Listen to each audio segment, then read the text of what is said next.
There we go. We're on. We are live.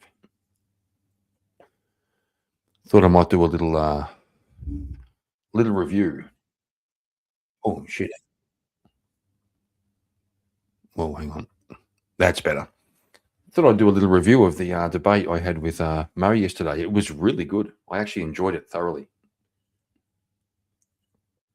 I think Murray did a great job. It was a really complicated subject when you actually started getting into it.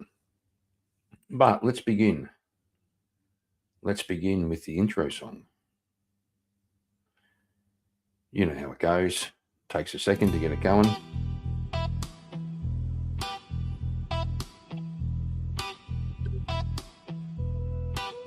Don't get fucked. Kieran's here with a grin, a stubby, and zero fear. Life's too short for worry and stress. He's here for the laughs, not to impress. Oh, get fucked, all of ya. That's his hello. Doesn't mean it deep, just part of the show. Fucking hate that guy. Doesn't matter who, he just says it loud like he always do. Here for the music, the drinks, the ride. Not for your trauma, bread or star sign, try.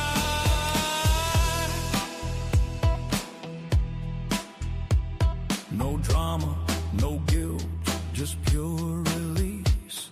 He runs just here for beers and beats. Someone types, okay, boomer. Oh, it's begun. He replies, I was cooler than your dad, son.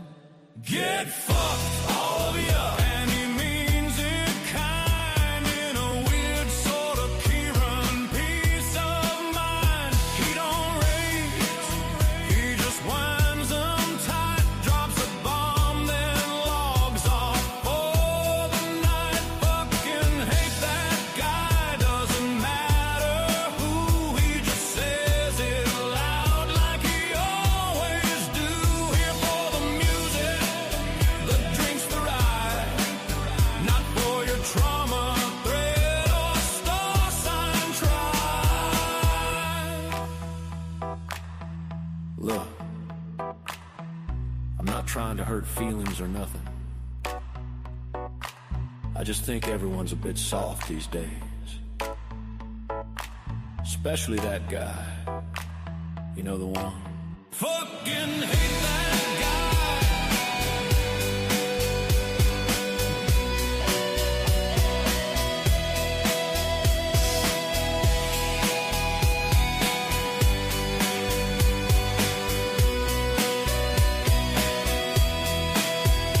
Get fucked, all of ya. And he means it kind, in a weird sort of Kieran peace of mind. He don't rage, he just wins them tight, drops a bomb, then logs off for the night. Fucking hate that guy, doesn't matter who, he just says it loud like he always do. Here for the music, the drink, the ride. Not for your trauma, thread or star sign, try. Fucking hate that guy, doesn't matter who, he just says it loud like he always do. Here for the music, the drink, the ride. Not for your trauma, thread or star sign, try.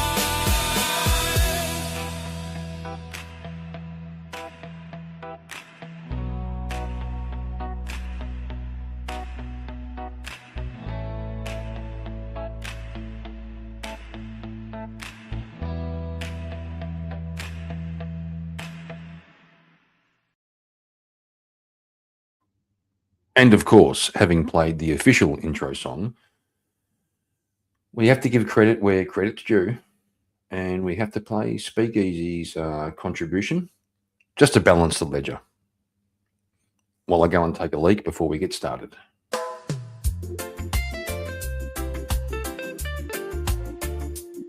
They call me the God long Lake Huron, man. Fake Australian down by the beach, with my cowboy hat on and Bud Light in reach.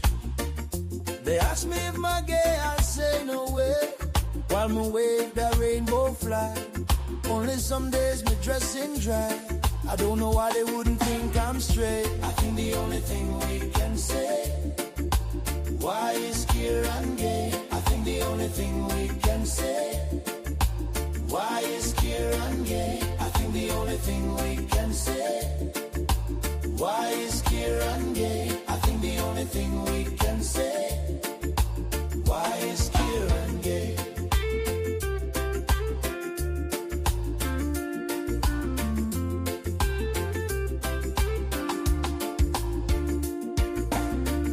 Some come to feel that island beat. I just come to feel the guy they meet, riding kangaroos bareback with dudes. If the emus come, we'll surely lose. Shrimp on the Barbie, 6 dicks is a party. Tinfoil at his McFly at the Marty. I think the only thing we can say, why is Kieran gay? I think the only thing we can say, why is Kieran gay? I think the only thing we can say, why is Kieran gay? I think the only thing we can say, why is Kieran gay?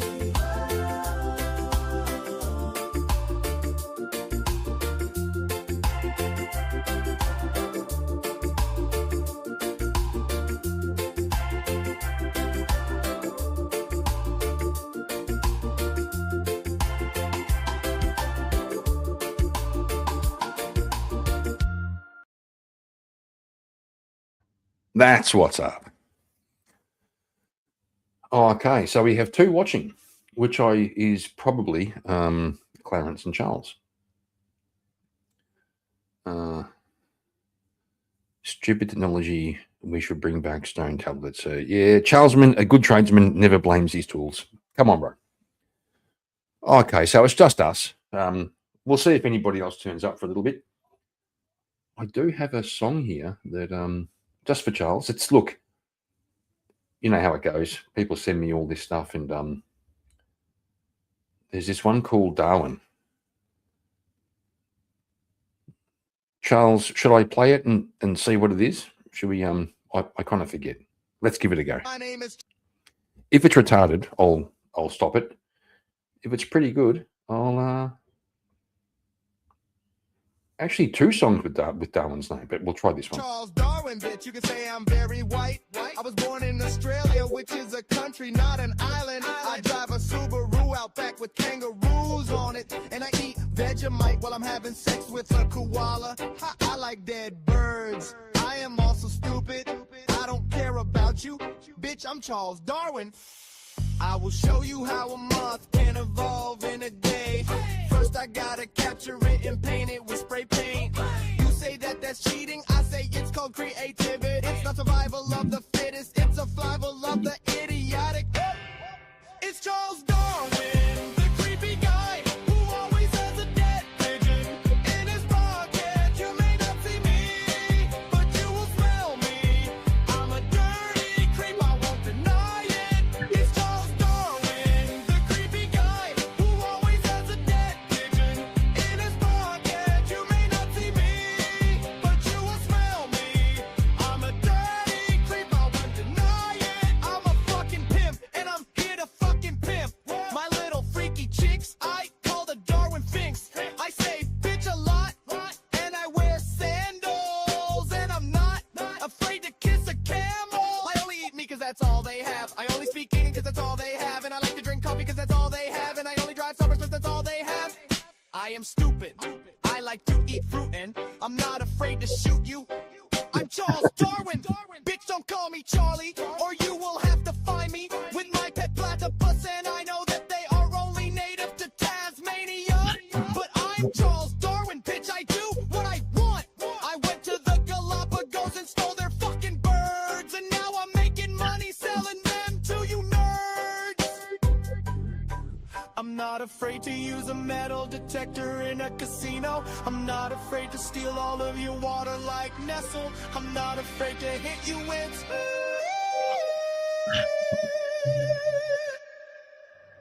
My name is Charles Darwin, bitch. You can say I'm very white. I was born in Australia, which is a country, not an island. I drive a Subaru out back with kangaroos on it. And I eat Vegemite while I'm having sex with a koala. I like dead birds. I am also stupid. I don't care about you. Bitch, I'm Charles Darwin. I will show you how a moth can evolve in a day. First I gotta capture it and paint it with spray paint.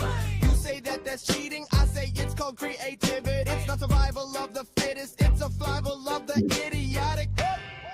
It's Charles Darwin, the creepy guy who always has a dead pigeon in his pocket. You may not see me, but you will smell me. Hey, Clarence. I'm a dirty Hello? creep, I won't deny it. Hello. Charles Darwin, the creepy guy G'day. who always has a G'day, mate. in his pocket. Yeah. You may not see me, but you will smell me.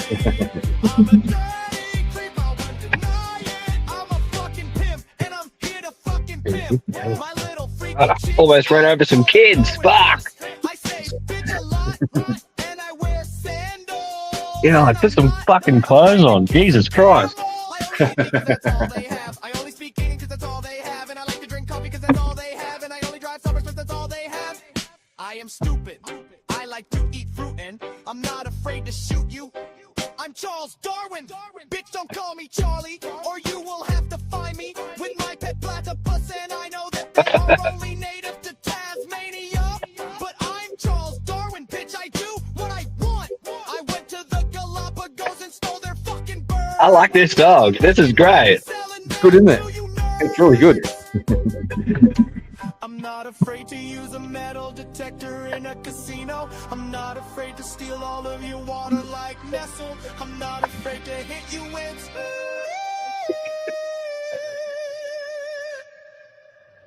My name is. Actually, that wasn't bad. That wasn't bad at all, Charles. I think it's kind of fitting.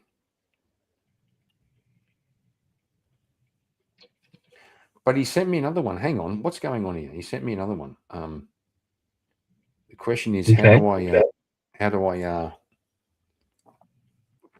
do I get to it? So another song for you, Kieran. I heard it and I thought immediately of you.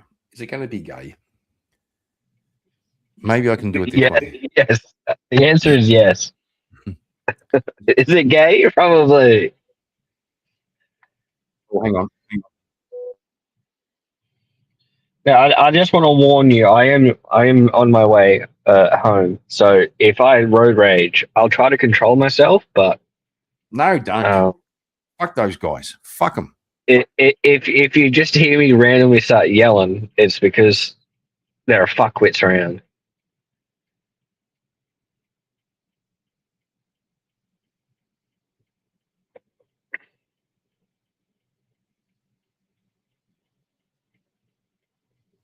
That's interesting, Charles. I gave it a little preview. Are you going to fucking get me copyrighted already? Fuck you. All right. It's supposed to be a review stream, but we'll see how we go. Just for you, Charles. Well, we're going to review this song. Come on. All right. Hang on. The Dream Eaters with their song called Spank Bank. That does sound like a Charles Darwin song. that sounds like a Karen song to me. All right. See if I can make it work. I believe in you.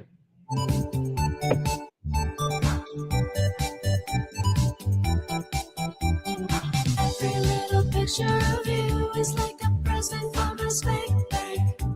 My spank bank. Every little move that you do is like a present from a spank bank. Okay. So, Charles, you are justifying the Charles Darwin song right now. Like, that's exactly what Charles Darwin from that song would do. Spank bank, I put it in my spank bank, baby. My spank bank, I put it in my spank bank, baby. My spank bank, I put it in my spank bank, baby. My spank bank, I put it in my I do wonder, like, when these people get together for like a team meeting, you know, like a creative meeting, and they say, let's make a song called this, and we'll have these words, and the production. This is like people actually get together. Like, this was more than one person. This is a team who decided this was a good idea. It blows me Well, away. maybe they thought it was funny. Did you think about that? They Yeah. thought, hey, this could be funny.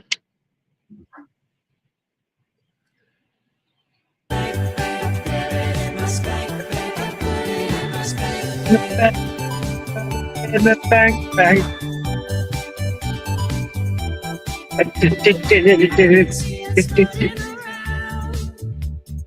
Up above the streets in a cloud, looking at our friends down below.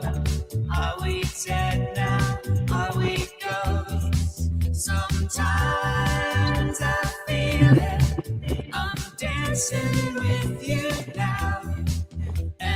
You know, Clarence, this guy does have a particularly Australian look right now. This is what the boys are doing these days. Wait, that's a guy? I thought there was a chick singing. No, the guy on screen right now, the drummer. That's the kind of Oh, the mullet. I'm driving, man. I can't see shit. Ah, okay. He's got a mullet. Oh, well, hang on. Oh, yeah. Okay, all right. I see what you're talking about. Yeah, it just looks like a normal drummer. Yeah, I've got a theory that men go through phases in like society. There's times when men want to look good, you know, with like a nice beard and good hair and or bald, you know, but they're looking good. Hang on a second. You got to be careful about what you're about to say, mate. I've been growing my hair out for like 2 years now. There's Got to also be careful. There's also times when men just go, I don't give a fuck. I'm going to make myself look retarded and ugly. Oh, well, that's me right now. Okay, that's fair. That's me right now. Yeah, I don't give a fuck. I just fucking I'm going to be. I'm balding. Okay, like I know my hairline's going back. It's not a fun time. So I'm like, you know what? I've never had long hair, so I'm giving it a go, and it sucks balls. I need to go get a haircut. Then you leave me. I'm dancing by myself. That's why every little picture of you is like a present for my space. So who decided it'd be a good idea for her to put makeup on one eye and not the other? I don't know what the rationale is. It's a music video, mate. It's a music video. There is no rationality.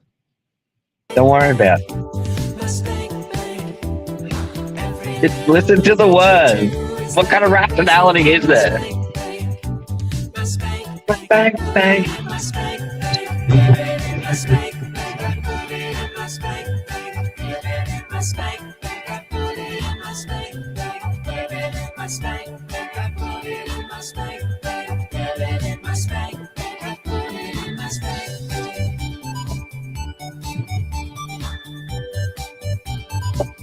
If I may, Kieran, hang on, pause it.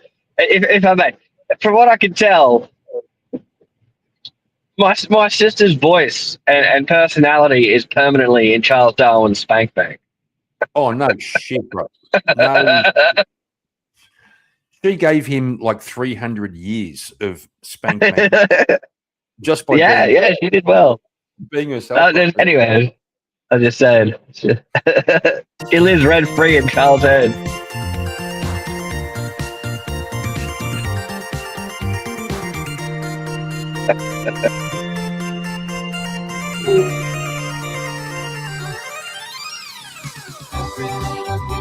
Yeah, but not just a spank bank. Charles is still dreaming about. Oh well, we shouldn't speak about him. Oh, he's back. Okay, it's not. No, he's the here. It's okay. Yeah, Naomi is living in Charles's like fantasy of a husband and a wife and children, you know, and all of that. It's more than the spank bank. Charles is a good cunt. He wants to have a loving wife and children, and you know all that stuff, and that's what's really. I told him he's got to move up to Rocky, otherwise it's no go. Hang on. He's got to go to Rocky. He's got to go to church. Yep. Otherwise, he's fucked. Are you telling Charles how to get with your sister? No. I tell him if he wants a chance, that's how he's going to do it. It's like a present from a snake bank. My snake bank. Every little move that you do is like a present from a snake bank. My snake bank, I put it in my snake bank. My snake bank, I put it in my snake bank. My snake bank, I put it in my snake bank. I've kind of heard enough of the Bank, but just for Charles, I'm going to play this whole song all the way through. It's almost No. I'm also over the Spank Bank. I mean, there's pretty much no substance to the song except the Spank Bank. My snake bank, I put it in my snake bank. My snake bank. Put it in my snake bank. I put it in my snake bank. Put it in my snake bank. Put it in my snake bank. I put it in my snake bank. Oh, thank God that's over. Charles, you asshole. He's got one, yeah, that's for sure. Yeah, we all do, apparently. Well, they're like opinions, aren't they? Everyone's got one. Just going to say the same thing. Yeah, well, you snooze, you lose, buddy. Well, assholes are like opinions. Everyone's got one, and yours stinks. Hear that, child? You're a stinky bum. Okay, so do you reckon we should I be serious and do a bit of a review of the debate? Did you see it? Yeah, let's get into it. No, I unfortunately I did miss it. I got in like way at the edge, like maybe like 10 minutes before Easy ended. So all I heard was good things about you, mate. From who? Well, Speak Easy was giving you mad props for starters, so that's high praise. Oh, maybe I missed it. That's okay though. But people were saying good stuff in chat too, so Yeah, got a shout out to XR. Happy New Year, you dickheads. XR, Happy New Year. Happy New Year to him. Happy New Year, you filthy animal. Well, so the prompt was controversial historical monuments should be preserved regardless of offence. Yes. And you're on the negative of that, weren't you? Yeah, I was saying sometimes we can take down monuments, yeah. Well, sometimes, because I mean, anyway, I'll let you speak for yourself. Well, we'll let Mo had the opening statement, so here we go. Hang on. Let's see if this works. 9 p.m. for you guys over The there. information shared in these conversations and videos are intended for general knowledge and entertainment. Also, Speakeasy fucking threw some shade at me in the intro. I'm gonna say I didn't mind, but it was it didn't go unnoticed. Hang on, Well, I'll be the judge of that. Fuck you. Is optional. hang on, trying to get it right. A little bit of intro song. I've got to let it. I can't get it exactly right. Here we go. We clash our swords of reason. Cut through lies, no retreat. No fear, no chain, no treason. We clash our swords of reason. We clash our swords of reason. Cut through lies, no retreat. No fear, no chain, no treason. We clash our swords of reason. Hey. Welcome everybody to Swords of Reason right here on the Speakeasy Show, Mondays, Tuesdays, and Wednesdays. This is where logic meets passion. Want to point out one thing. People get surprised by me on Swords of Reason. I've done 2 now. There's a distinct difference. VK, most people know me from VK. VK's a party. VK over here is Saturday afternoon. I get home from work at 12 o'clock. Me and we open the wine and the beer. We sit down to have the afternoon to have some fun. I take Yeah, Swords well, sorry, I- keep going. I take Swords of Reason seriously. Like I prepare, I do my research. I don't drink while I'm doing the debate. I do drink in the after show, but I take it seriously. So we'll see how we go. Well, If before you're you, I just want to quickly say, yeah, I noticed that, and it's good because everyone just thinks you're a drunk retard, and then they're like, oh, hang on a second, Kieran actually has some decent shit to say, and he's actually pretty decent at debating. So, That's what's up. That's what's up. Okay, here we go. here, That's the what's up. format is simple. Each debater gets 10 minutes for their opening G'day, statements, Jim. followed by a 5-minute uninterrupted rebuttal. After that, we enter the arena for a full hour of back and forth. This is where the arguments can clash. Iron sharpens the iron. Sorry, excuse me. And finally, each side delivers a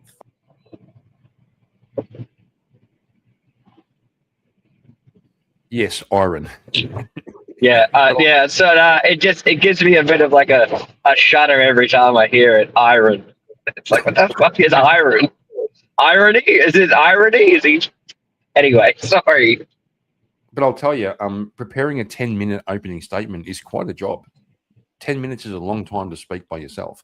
And then you've also got to prepare for like an hour back and forth later. So you've got to do a bit of research and kind of think where it might go, where it might not. This one, I think I nailed it. I covered the correct research. But anyway. Well, you've got to have good like recall of facts and like talking points. You've got to have like good recall on that. Mhm. So that's also another thing. Which I do. Just Anyway, can't claim credit for it. which you do when you're not half fucking pissed, mate. Well, even when I'm pissed, I can still fucking manage. Okay. Yeah, anyway. 5-minute closing Anyway. statement interlocking their case. When that's done, we move into the 30-minute Q&A. That'll drop the. Actually, I already have the Q&A in the chat there for you. Just a reminder: super chats, PayPal's, and Cash Apps, they will get priority. And if they fill up the whole 30 minutes, the free chat questions may not get answered. So if there's something you want guaranteed to be asked, make sure you send it through one of the priority options. Sorry. And finally, once the formal debate wraps up, we open the doors for the Chaos and Chill panel. This is where the community can hop in, challenge the debaters, ask follow-ups. That's one of the topic conversation. I was trying to move ahead. Right, and his channel also can be found in the description. Oh, hang on. I missed it. Fuck. Hang Is on. optional for them, but it's always where things get wild. And today's debate prompt is controversial historical monuments should be preserved regardless of offense.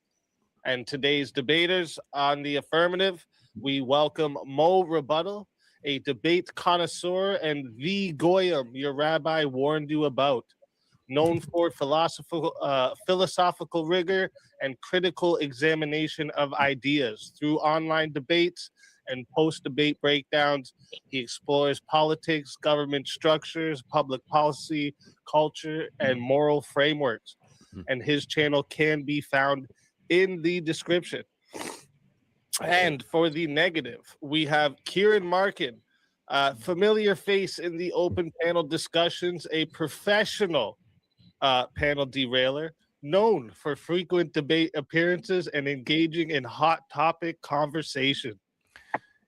Is that a compliment? A known Yes. derailer? Okay. You got to look at it from his perspective. He's trying to get like the most sort of like, this is what this person does. Now, whether you might not think it's flattering, I mean, that is a thing that you're really good at doing, and you often do, because as you previously just said, you jump onto VK, you do derail there quite frequently, but you're having a good time. It's not in bad faith, but it is kind of a thing that you do. So I'd say like it's neutral. It's not like a negative thing. It's just a thing that happens. And I think if, as you said, it's a good the rest of this debate is a good showing for you, then obviously like people go in, he's just going to derail, and then you have a good performance and you don't do that. It's like, oh well, fuck, man, this guy's got something to say. All right. You know? I'll take that. Yeah, I'll take that. Here we go. Right? So, And his channel also can be found in the description. With that being said, we are going to move into the openings. We're going to start with the affirmative. So, Mo, whenever you're ready for your opening statement, I will start the timer with your voice. And again, thank you both for being here.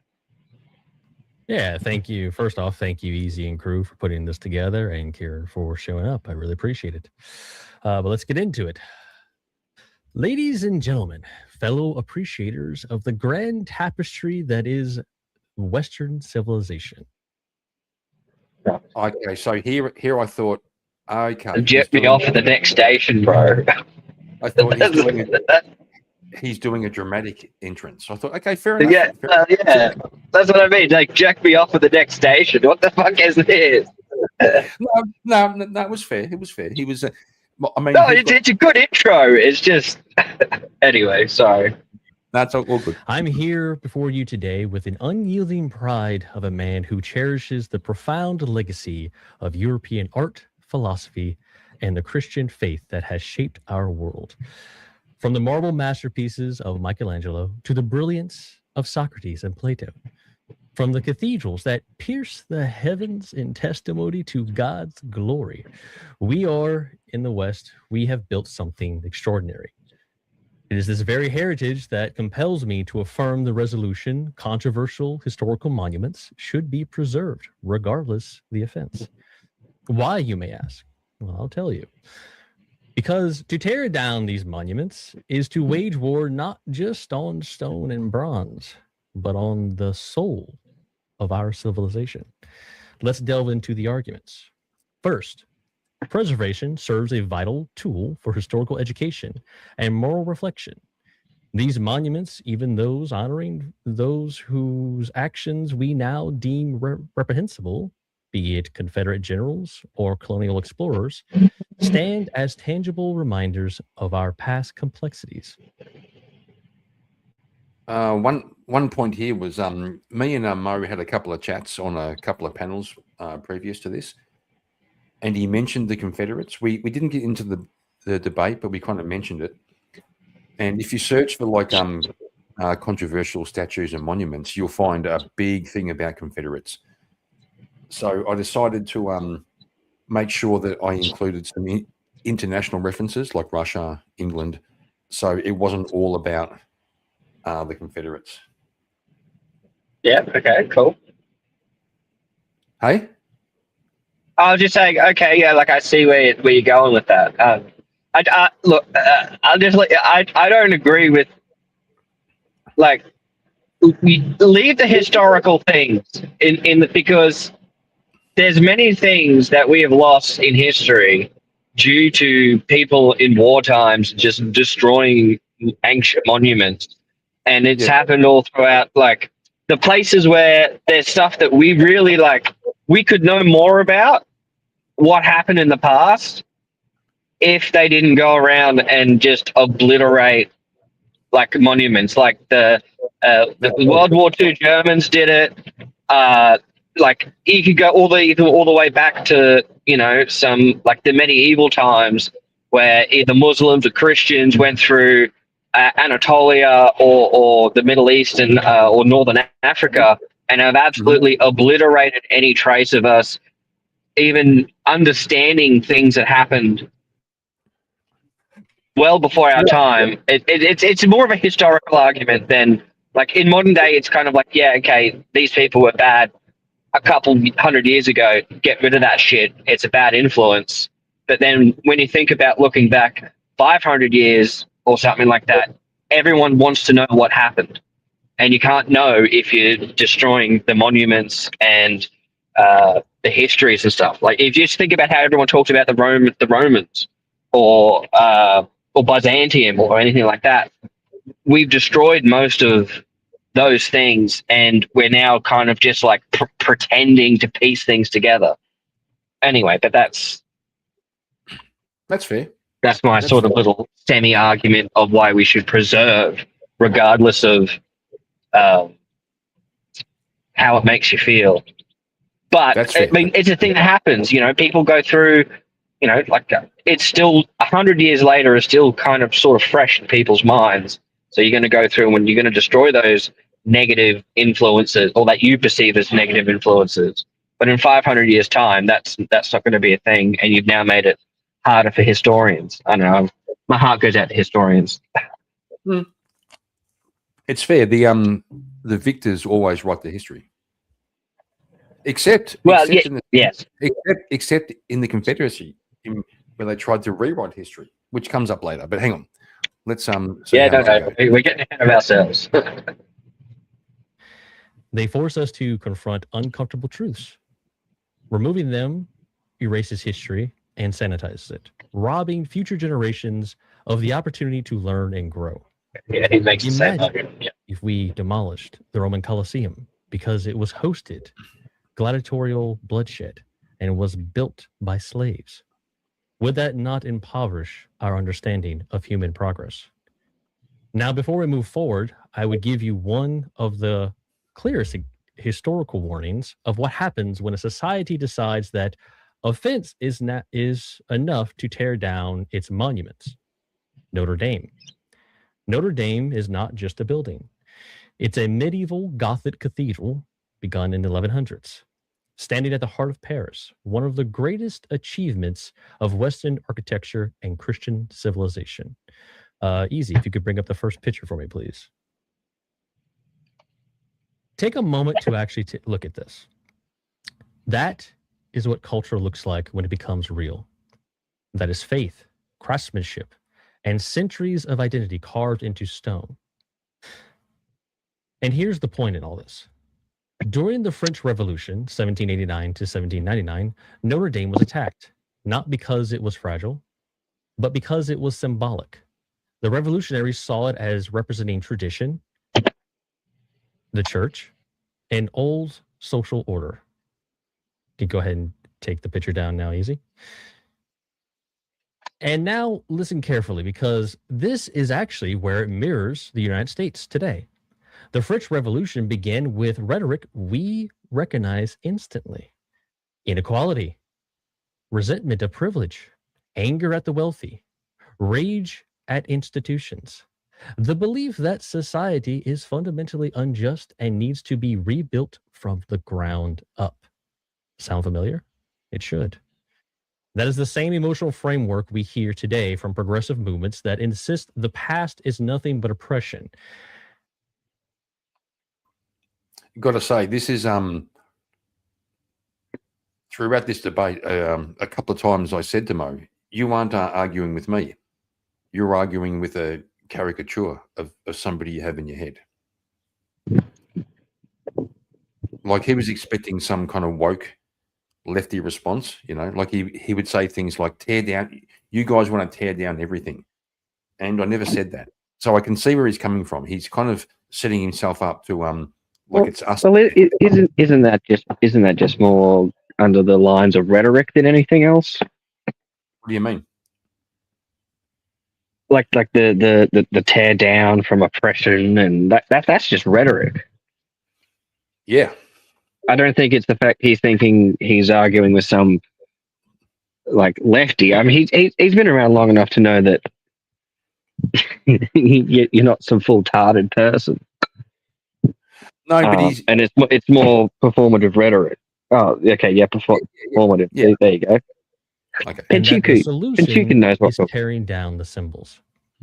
And what did the French Revolution produce when that mindset came to power? A purge machine. During the Reign of Terror, thousands were executed.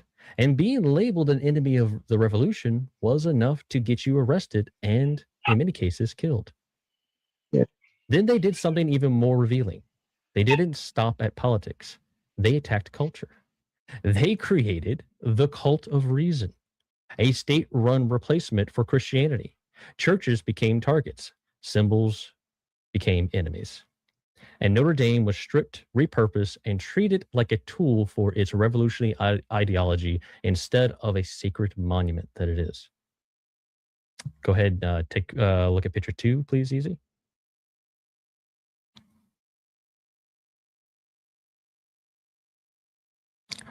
Look at that. If they had succeeded in erasing Notre Dame completely, I would not even be able to talk to you about it today and use it as a warning. I wouldn't have this example, and I wouldn't be able to show you what nearly got destroyed when offense became policy. The loss would have been permanent, and we would be poor culturally and historically. You can go ahead and take it down now, easy. One of the more telling moments in all of this is the cathedral had statues called the Gallery of Kings.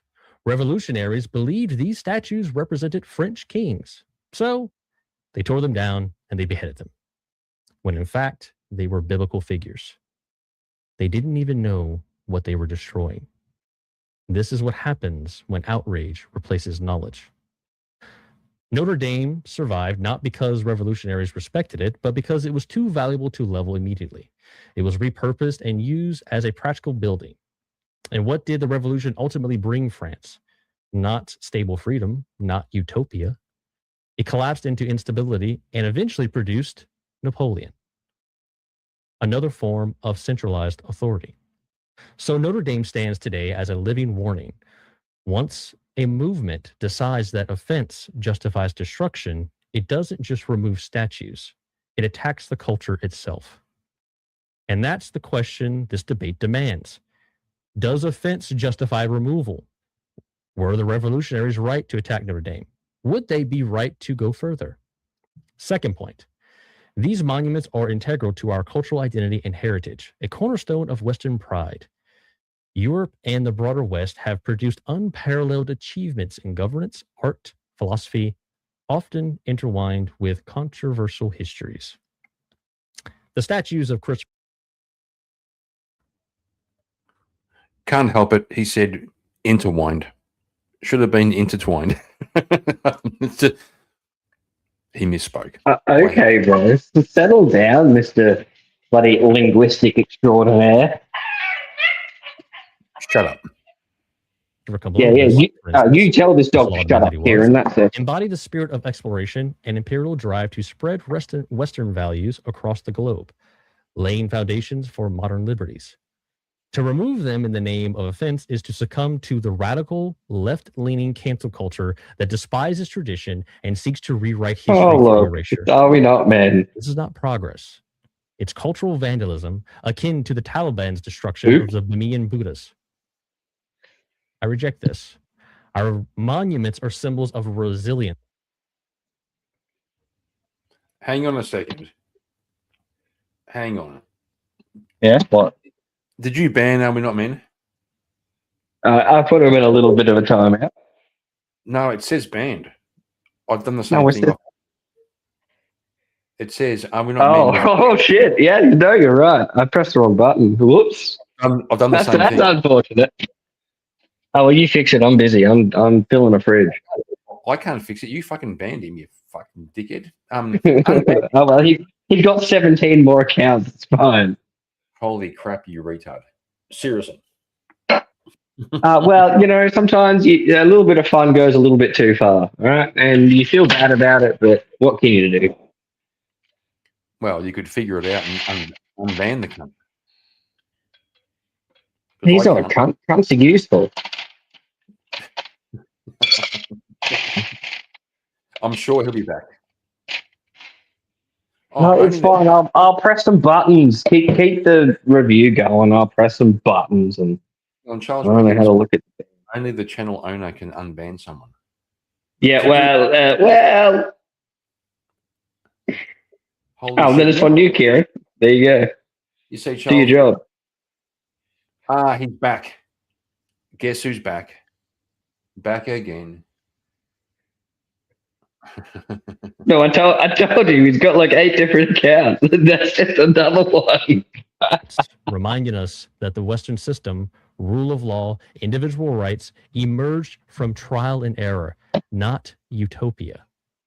Third point, preservation upholds the principles of free speech, which are hallmarks of Western society. Offense is subjective and fleeting. What offends one group today may honor another tomorrow. By allowing monuments to stand, we foster debate and dialogue, echoing the Socratic method that birthed Western philosophy. Censoring them sets a dangerous precedent, a slippery slope where offense. Got to say, it's funny. Somebody in chat said that that Mo sounded a bit like monotone, like he was reading a script. I think that's kind of uncharitable. No, what do you mean? No, it's not. He definitely is reading a script. I don't know Yeah, about so the was I. monotone, but Yeah, he's so was I. definitely reading a script. Yeah, so was I. But they kind of said he sounded a little bit kind of monotone. No, I don't think he does. I think he sounds pretty good. He sounds like half the people when I'm watching some sort of history shit on YouTube. So it's fine. I don't have a problem with it. It sounds like he's I don't know. He's not fumbling over his words. He sounds intelligent enough.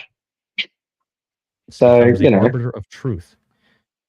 Today, it's a statue of a slaveholder. Tomorrow, it's George Washington for his impact on the Native Americans, or even Churchill for his colonial policies. Yeah, he's going for the slippery slope. Okay. Anyway, I view this as a threat to the marketplace of ideas, the freedom to seek and speak truth. Because truth isn't created by comfort, it's tested by challenge. When we start removing public symbols simply because they offend, we replace debate with intimidation. We should preserve these controversial statues so we can confront it openly, not bow to emotional tyranny. So, in summary, premise 1, monuments educate on history's full spectrum, promoting growth and preventing repetition of errors. Very important. Premise 2, they safeguard the cultural heritage, defending Western achievements against destructive ideologies that undermine tradition. Premise 3, preservation defends free expression, averting a slippery slope towards censorship. So, in conclusion, we must preserve controversial historical monuments, regardless of offense, for they are the guardians of our Western soul. Imperfect, yes, but essential to our identity, faith, and future. To do otherwise is to betray the very civilization that illuminated the world. I can see the rest of my time. actually, for a young gun, that was a pretty good opening. Not going to lie. And this cunt had me fucking on my fucking toes the entire debate. I had to think really hard. I had to think really hard during this debate. There were times where you hear, what? No, I was about to make a joke about you using your brain for once. Oh, there were times when he had me on the back foot, and I was thinking real hard and real fast, trying to figure it out. Yeah, Now, nice. before we go to my openings, XA, he had a script. Yeah, so did I. So did I. We have to fill 10 minutes for the opening. I rehearsed my script like 5 times. I look. I know that Rob's against using scripts in your openings, and I'll obviously defer to his way higher ability than me. But I think the opening is an okay place to have a script. The opening and your close. Well, maybe not your closing, because then you got to tie in what's talked about. But the opening should be The openings where scripted you're like, in the sense. Obviously, you shouldn't read like word for word. It should be like, say, like dot point form. But I don't see a problem with having a script in the opening. You know, I agree. The openings where you're laying out your argument. That's the right. The rebuttal is responding to what he said, so you can't write that beforehand. And the closing No. is also responding to how the whole thing went. Now, Clarence, I need to go and have a piss and get a beer. Okay. Before we What run do you my want? statement. Play the Kieran's Gay song. We'll entertain the troops. Pretty sure, Clarence, you can see all the songs. I'm pretty sure. Yeah, but they're labeled terribly. Pick one. I'll be back in like 3 minutes. It's All on right, you. well, better- it's okay. Yeah, Good fuck off. Go away. I'm busy. I'm working here. Well, before I go, are we not, man? Okay. If you felt like sparing 15 seconds, we do need an AI song for Clarence. Just saying, there's no money involved. There's no exchange of goods. Just if you feel like He wants a freebie, are we not, man? He wants a freebie. Don't let him get away with it. Write a song about Clarence. Oh shit! anyway. I gotta feed these dogs. All right. Anyway, well, since fuck off, you're still here. Go away. Since he's gone, in honor of the man, the myth, the legend himself, and I feel absolutely horrible for banning him instead of timing him out. Here's some shit.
Kieran's got his Bud Light in hand. K2's laughing, life's just so grand. They wander through the streets with their cocks in their hands, living their lives in this rainbow land. They're gay, they're happy gay, shining bright in the sun every day. Kieran and K2, what a crew, spreading love and poking the poo.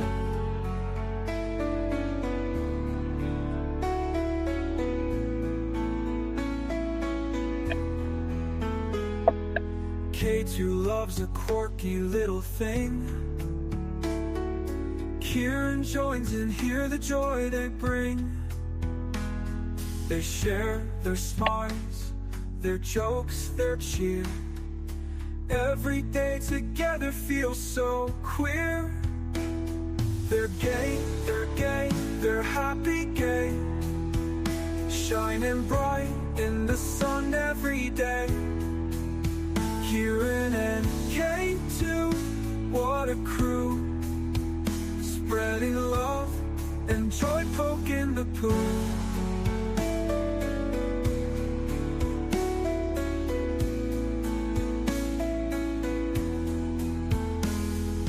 Life's too short for gloom or gray. They dance and sing the happy gay way. From morning light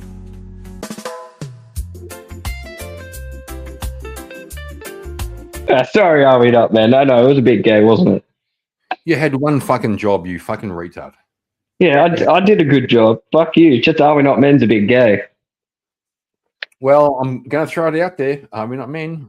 Spend 15 seconds and do your thing. Write a glorious song about fucking this poofter, Clarence, LD, whatever his fucking name is. Excuse me. That's a bit rude. Okay, this one goes out.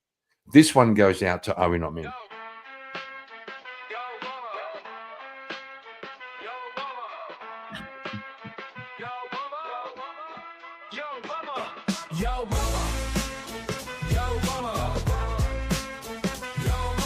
Yo, mama.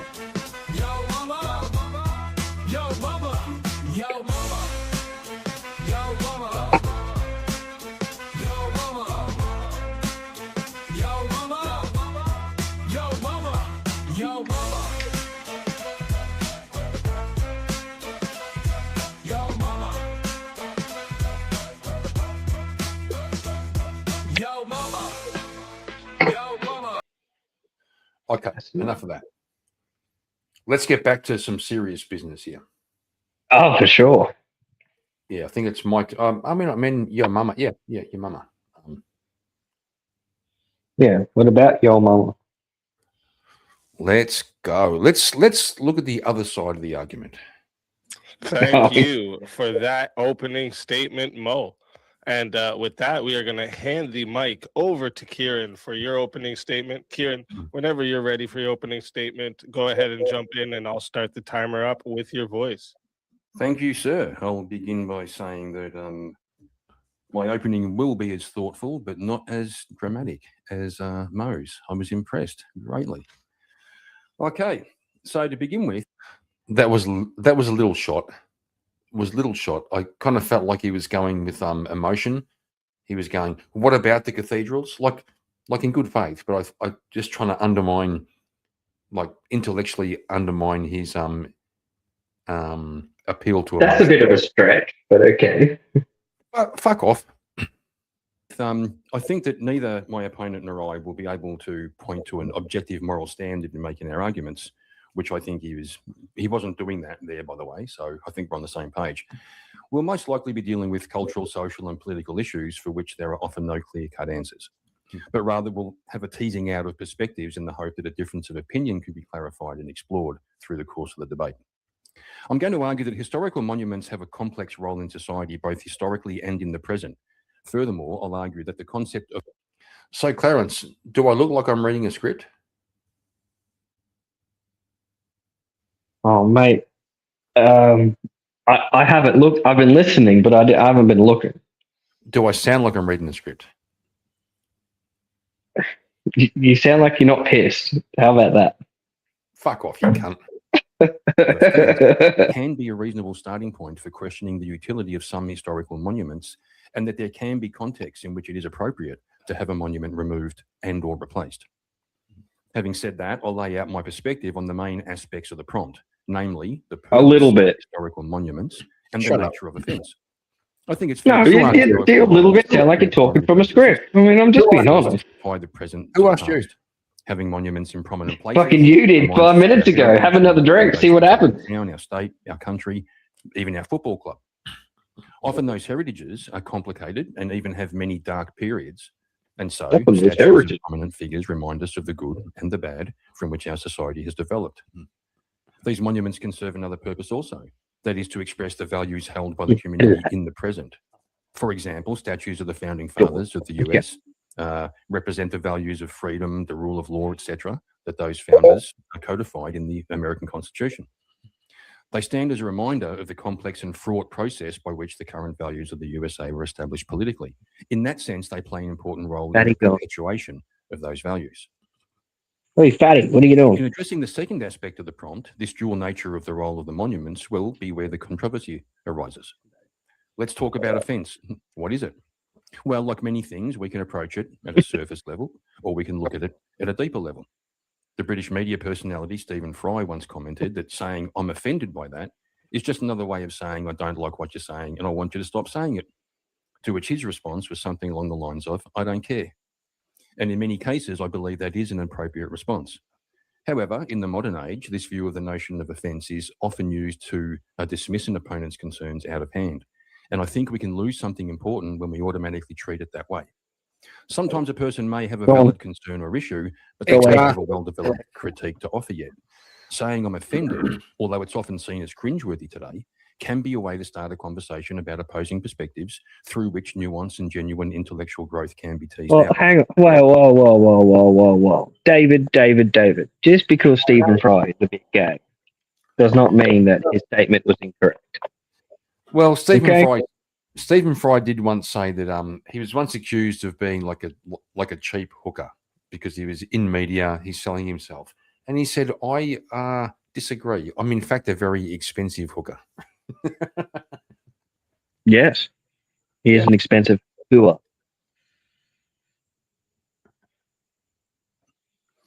I'll offer an example. Let's say a public school has the 10 Commandments from the Christian Bible presented on a plaque at the entrance to the school, and an atheist student claims to be offended by that. If the powers to be are willing to engage with the student and inquire about his concerns, a very important discussion could arise about the role of government-funded education systems and whether they have the right or authority to display a religious plaque. This discussion could go all the way to the highest court of the land for the issue to be addressed there. So the concept of offence can be a trite complaint about something someone doesn't like, or it could be the catalyst for important political discussions if treated conscientiously by both sides. So why would someone or a group of people be offended by a historical monument? And what should be done about it? There are several reasons that come to mind. The statue may no longer represent the values that the people would like to perpetuate. David, you arsehole. No, but do you? Hang on a second. This proves my point that I said earlier about the alleged dig.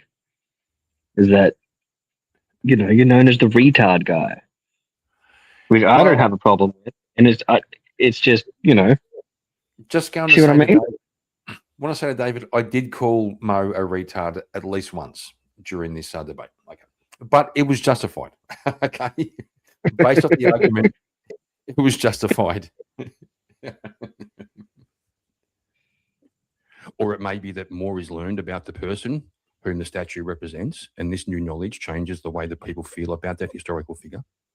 A third reason emerges when we consider when, why, and by whom a statue is commissioned and authorised in the first place. Important monuments have been erected many times in the past as part of a political campaign to enforce certain cultural values into the future. Is it wrong for people, upon discovering this, wanting to rectify the situation by removing the statues? I don't think so. I'll present and contrast a couple of examples to demonstrate the nuanced nature of the issue. I'll begin with the statue of Edward Colston that was pulled down in the city of Bristol in the UK in 2020. Colston was a businessman, a politician, and a philanthropist. He supported many charities during his lifetime in the 18th century and even bequeathed much of his wealth to charity upon his death. However, he was also a slave trader, a member of the Royal African Company nonetheless. He even spent a year as deputy governor of that company.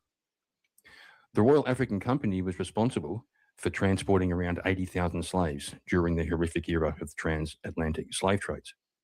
Is it reasonable for the people of Bristol, upon hearing more about his life, to change their minds about wanting to venerate him in such a public way as having his statue in a prominent place in the city? Is it reasonable that they may feel this statue does not represent the values that they now hold? I think that's reasonable.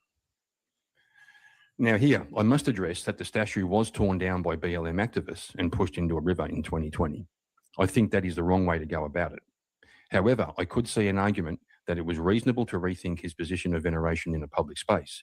His statue was retrieved and is now on display in a history museum where information about the totality of his life, both good and bad, can be accessed. That seems to me to be an appropriate course of action in this case. Contrast that with another example. There are many statues of Thomas Jefferson in very prominent places in the United States. Jefferson also owned slaves in his lifetime. Some people, on learning of his slave ownership, might also get offended and call for the removal of his statues.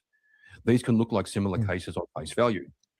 Both are prominent men of their time. Both are historically significant, and among other things, both owned slaves.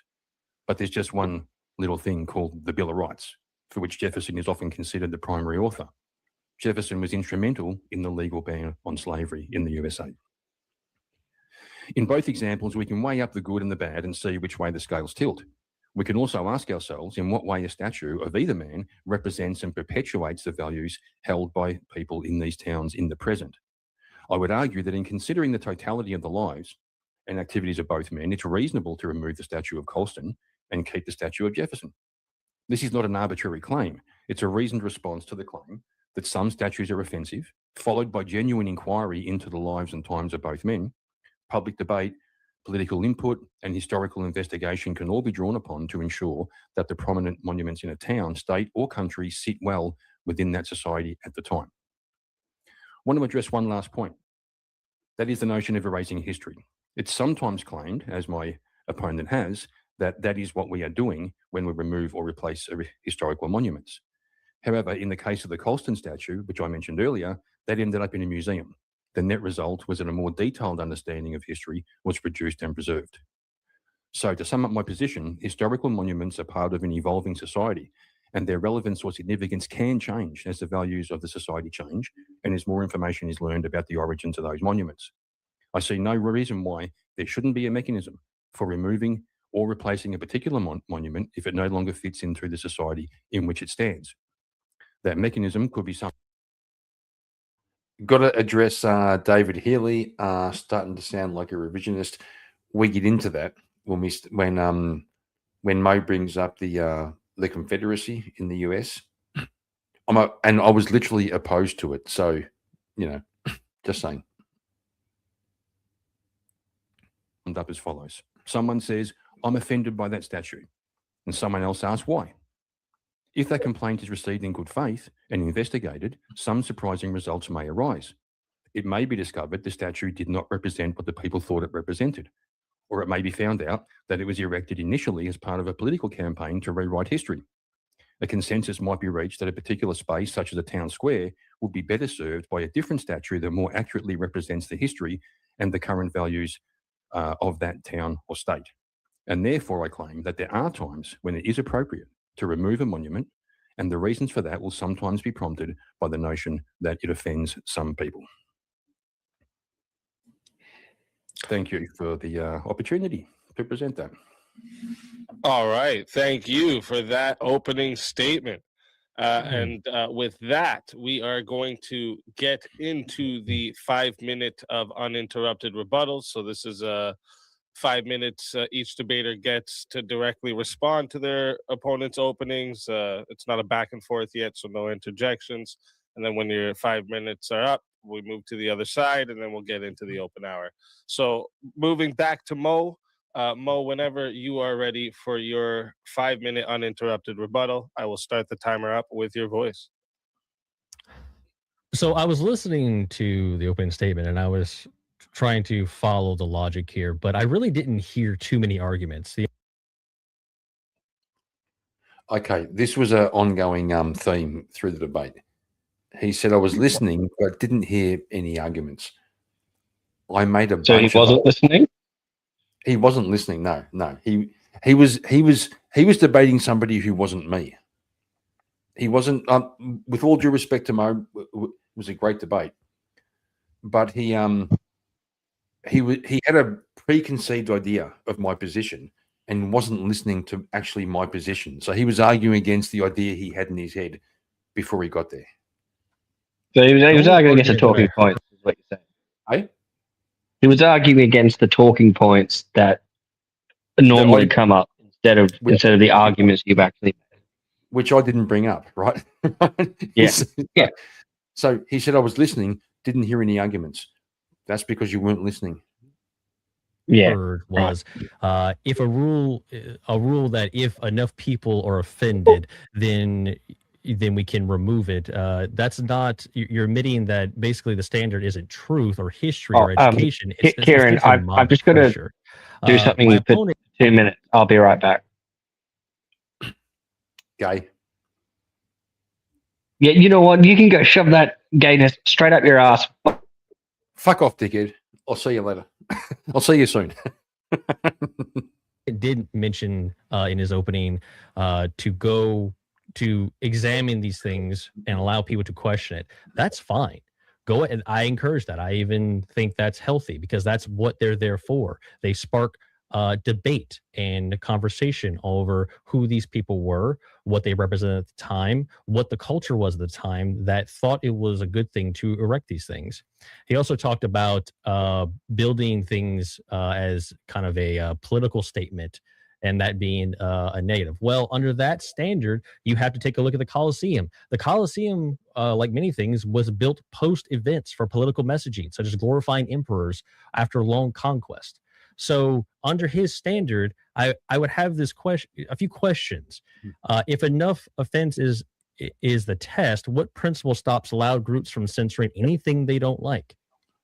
If we remove historical displays whenever it causes discomfort, how do students learn to live in a society that contains beliefs they disagree with?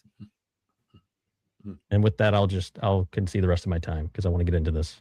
All right. Thank you for that rebuttal. And we'll hand the mic back to Kieran. Kieran, whenever you're ready for your 5 minutes of uninterrupted rebuttal, I'll start the timer up with your voice.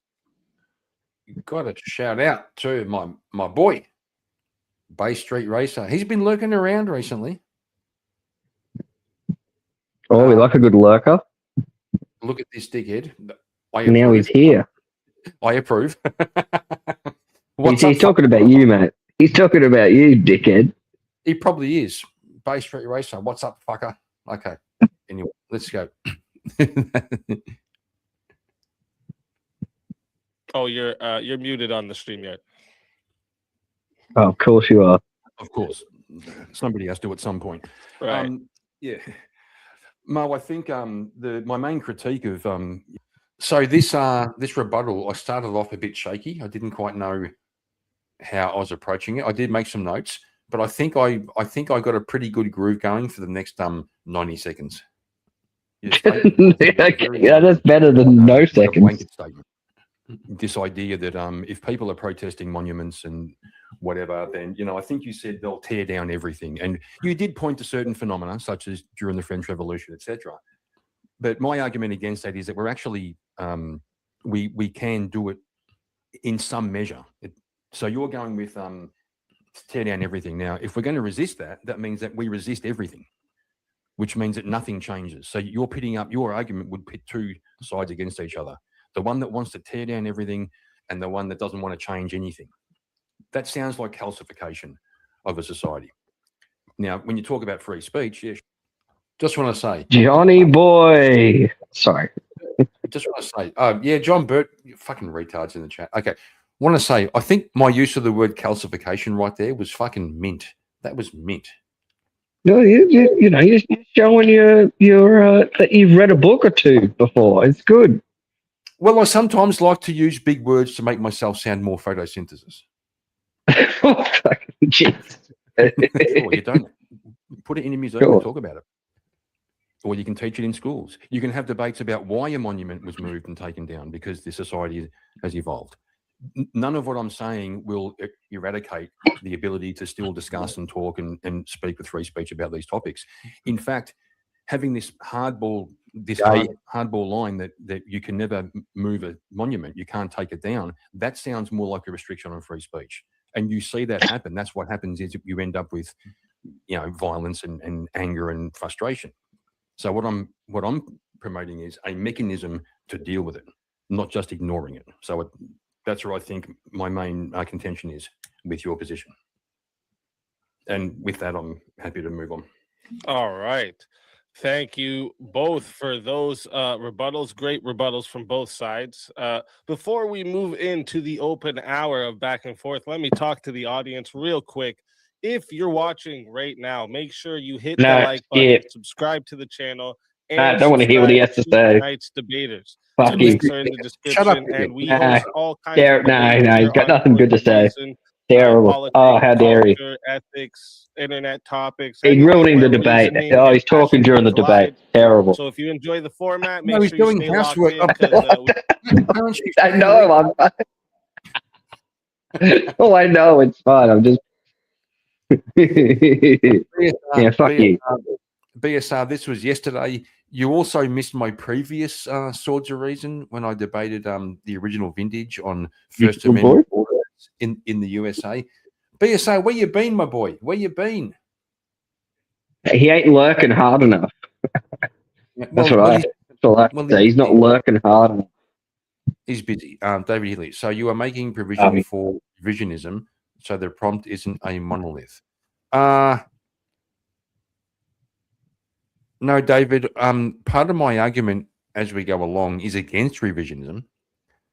Hey, fuck you, Wagira. He's allowed to review his own debate. Sorry, Kieran. And I'm also saying the prompt isn't a monolith. Yes, that's my argument. Yes. And also, I think if I may, Kieran, I think it's a bit of, while you might not agree with why people are doing it, you also are like, well, that they have a right, or I guess they think they have a reason. So because there's no grounding for why you should keep a statue up, if people have a good enough reason and enough people are going for it, then, well, they're within their rights to do it. Something like that. Yeah, but just also, hang on, fucking Wagira, reviewing your own debate. Yeah, I know. Fuck him. That's why I said fuck him. Yeah, Wagira, if you wrote a nice song on a guitar and you like to play it over and over again, like, is that a bad thing to? Oh my God, what's wrong with you people? Fuck. Hang on, you can all fuck off and shut up. Okay, here we go. we've got a lot ban more him. coming. Ban him. Also, a reminder for the live chat after the closing statements, we'll be doing a 30-minute Q&A. So I've dropped the Q&A there in the chat for you guys to put your questions in. But remember, the super chats, PayPals, and Cash Apps, these will get priority. And if they fill up the whole 30 minutes, we may not get to those questions. So if there's something you really want answered, send it through one of the priority options. And finally, thank you to both of our debaters for being here tonight and bringing your perspectives into the arena. And whenever one of you is ready to start the open floor exchange, just jump in and I'll start the timer up with your voice. Yeah. Here, you mentioned. What are you doing, dude? This part's really cool. He had me a little bit on the back foot, and he thought he caught me in a logic trap. But you'll see. Gotcha, Two bitch. things. So in your rebuttal, you talked about taking some of these monuments and putting them in like a museum where they can be better appreciated and still discussed and that sort of thing. Is that Sure. Yeah. And you think that is an approach that is valid? That's why I said it. Okay. That was pretty cool. He goes, so you think that's valid? That's why. Yes, that's why I fucking said it. What would I you tell you call everybody think it was valid? That was a strange. what question. what would you call that, Kieran, when you take a monument and put it into a museum? Just tell me what you're thinking instead of asking me these questions. Now, this is a really good point, right? Yeah, that's why I said it. I said it because I didn't believe it. What the fuck, right? Well, here's the hang on. Before we get into it, why do you think? Well, sorry. What do you call it when you grab a monument and put it into a museum? you'll see what happens, right? What's going to happen? Well, you'll see. Isn't that victory? Preservation. Isn't that what you call victory? Isn't that what you call victory? That's where he's going. But what people do in debates is, you say, okay, I'm going to say a thing. Then they go, Kieran, do you think? I go, don't ask what I think. Tell me what you think. Well, no. Here's where I want to go in the argument. I want to get them to this point. So I'm going to ask a couple of leading questions to Yeah, but how about you shut the to fuck get up? to this point. Yeah, how about you shut up and tell me what you think? Like, do you understand how gay that is? To go, No, do you well, think- no, it's So- it's so- just so- the way that it's so fucking retarded. So, Clarence, do you you say to me, Kieran, what do you think? And I go, okay, Clarence, do you think? Get the fuck out of here. Just tell me what you think. Anyway, let's watch. okay. Well, Would that sure. be preserving it? Yeah, sure. Okay. You're still asking me questions. So the prompt is controversial historical monuments should be preserved. I said we can move them out of the town square. Regardless of offense, regardless, you gotta do the whole prompt if you're gonna do the prompt. I said we can take them down from the town square and put them in a museum. And then he said, so you're going to preserve them. I win because you said preserve. And I'm making the point that part of preserving them in terms of the prompt is that they are in a prominent place in the town square. This is the whole crux of the argument right here. Why aren't you telling me what you think? Well, that's kind of the debate, isn't it? No, you're trying to lead me to say what you want me to say. Just tell me what you think, and I'll respond. No, you've already said it. You said you would put them in a museum. What, you think they put them in a museum in order to destroy them? Or do you think they put them in a museum to preserve them, Kieran? What do you think? I'll ask you a question. I think they I can feel the fucking intellectual blood. He thinks he's got me. He thinks he's got me right in a fucking logic trap. But So- are you preserving them in a museum? I agree. So you think they Okay. So let me another part. I will respond to that. I think part of the concept. Go ahead. What I'm saying is, when we say preserving monuments, preserving them where they are in their current position, say in the middle of town square, is part of the issue. Well, I can even you know, I think you a bit of a kind of conceded the debate there, but let's continue on a little bit here. If How do I concede? even if you went down that Hang on. You made a claim. You reckon I conceded the debate? Tell me. well, that. can you read the topic? Yeah. Okay. Mhm. So there's a strategy. He goes, "Can you read the topic?" He thinks I'm going to literally read the topic. I just go, "Yeah, right." You fucking read.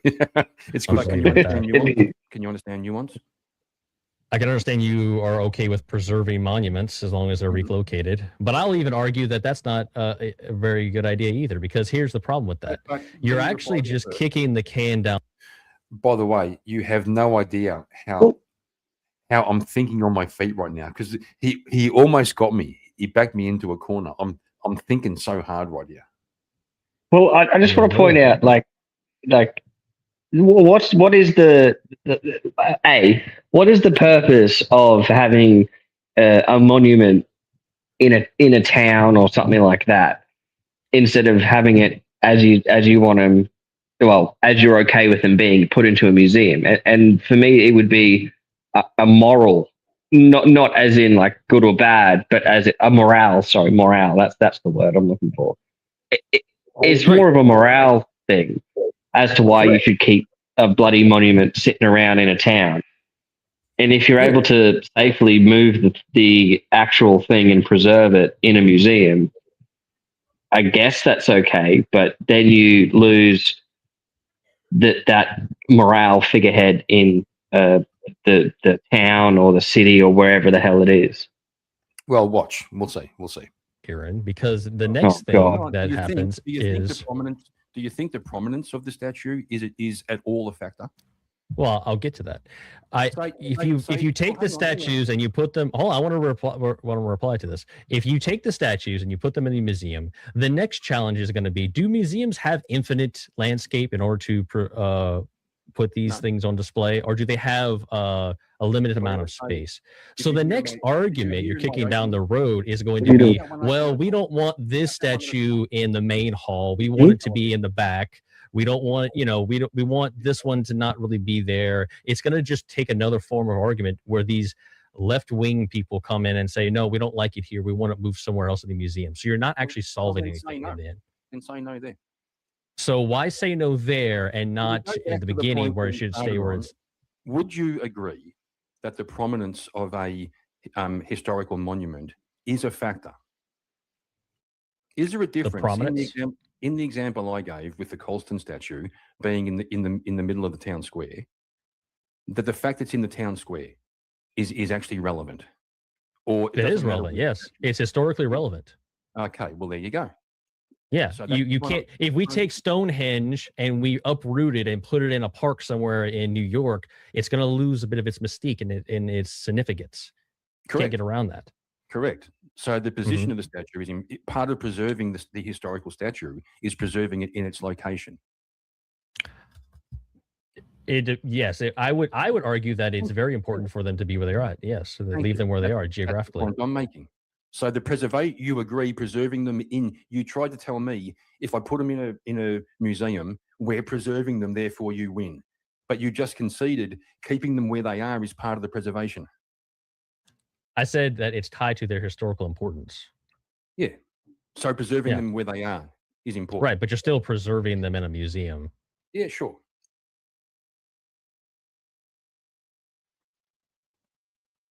So Charles, is he Italian? You're speaking about me? Little bit, yeah. I do have some Italian stallion running through my veins, brother. Oh, fuck off. All right, I great. can concede truth without losing the Okay, debate. then let me. Okay, so let me just make sure, because I want to kind of steel man your position here. I want to make sure that I understand it. So let's take the Confederate statues, for instance, right? Okay. There's also one thing I want to point out. These young guns, like I respect them, I really do. Mo and Original Vintage, my last opponent, the young guns, but they've kind of been introduced to the they've been introduced to the online debating, and they're looking for the gotcha. I've caught you in a logical trap. You conceded, therefore I win. Right? Can you tell me what a gotcha is? What is a gotcha? A gotcha is when they say things like, do you think? And you go, yes. And they go, therefore, do you think? And they go, yes. Like when Mo was saying to me, oh, you said you want to put monuments into a museum. is that preserving? And I go, yeah. Isn't a gotcha just pointing out a flaw in your argument, really, when you think about it? Or a flaw in your thinking about the argument or something along those lines. That It is is. really all a gotcha is. It's not like they're like trying to everyone is trying to get somebody in a gotcha.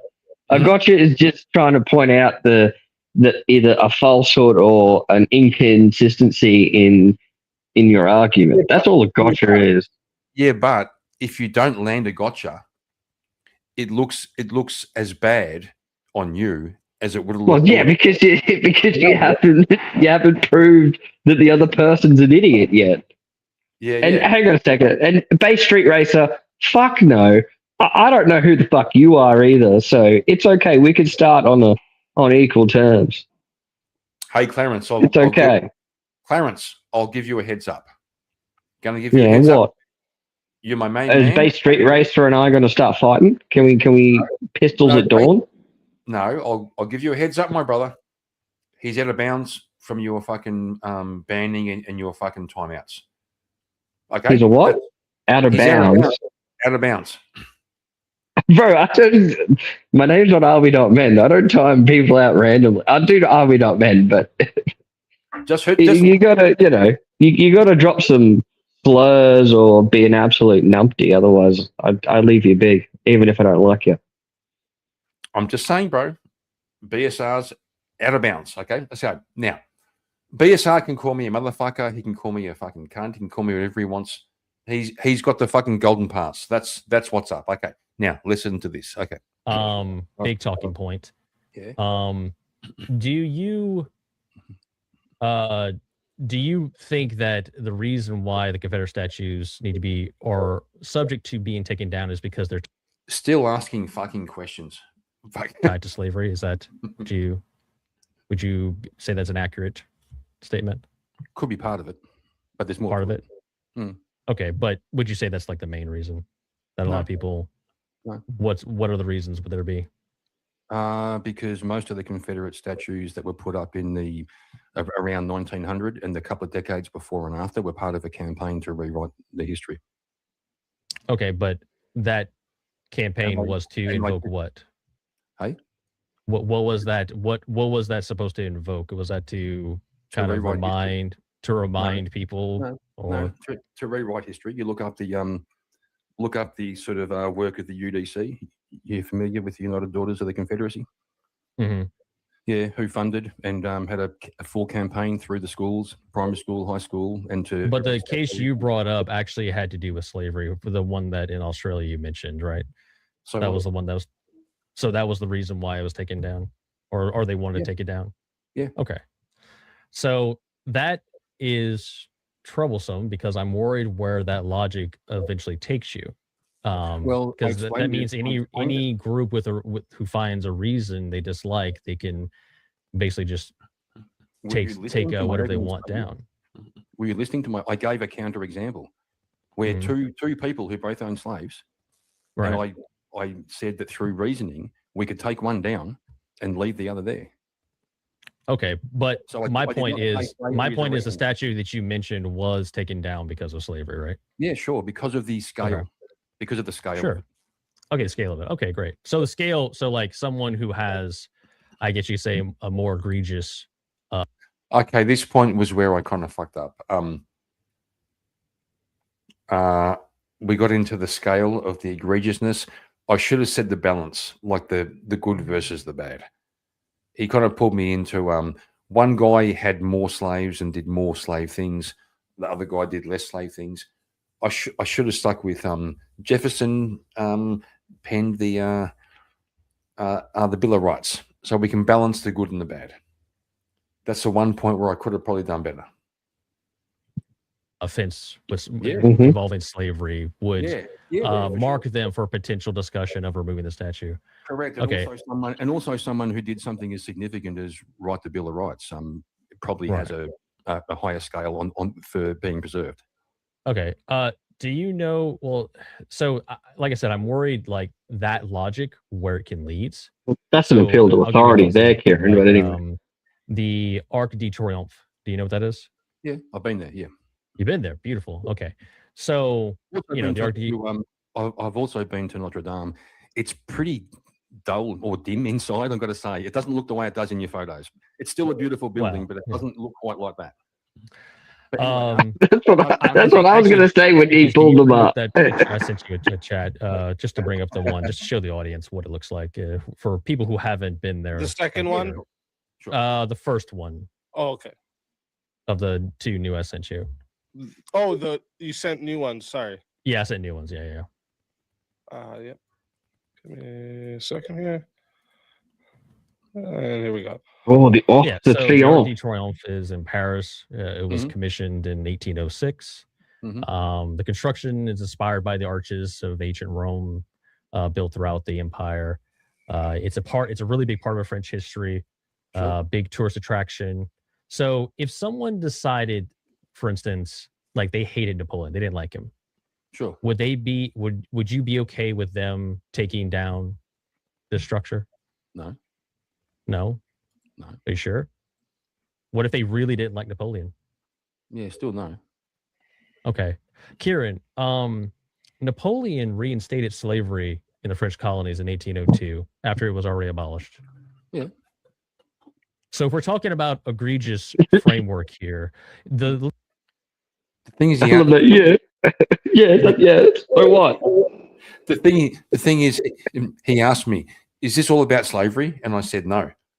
And then he kept banging on about fucking slavery. it was so funny. Hang on, Well, don't you know slavery's bad? is it? I don't know. Is it? No. He literally, Yeah. Anyway, so you were gonna address original vintage. Bro's got here. Hello, vintage. Oh, do you want me to read it?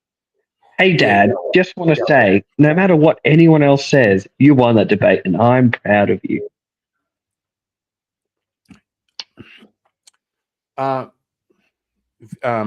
son, I'd like to say I'm proud of you, but you have more work to do.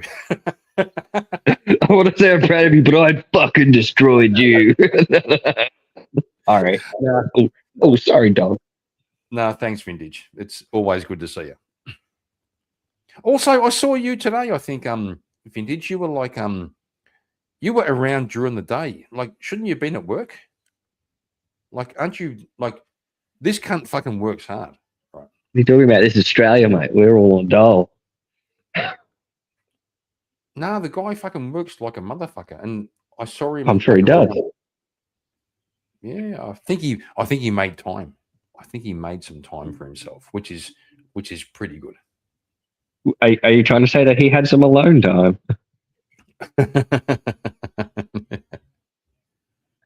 Well, boys, just so you know. hang on. Now I feel bad. He just got home after 12 hours. That sounds bad. I feel for you, vintage. I feel for you, bro. That's fucked. I'd like to say I feel bad, but I'm not going to lie. You've never worked 12 hours in your life. Fuck you. Well, Charles makes time for himself every morning. Thinking I about don't know about it. I don't want to know about his wank bank. Thank you. he spends time every morning thinking about Naomi. Not going to lie. No, shut up. No. See, that's what I'm trying not to think about. You fucking prick. Can you stop licking my face? Yeah, Sorry. Vintage, I get it. No, Vintage, I get it. It is self-inflicted. It is. No, Vintage, maybe not today. I just saw you like in daylight hours, like commenting in chat and shit, and I thought, bro, aren't you always working? I thought, like, it's kind of cool to see you around. You know, breaking out of the show. According to you, are you trying to pretend that you don't live in Australia? No, Not you, vintage.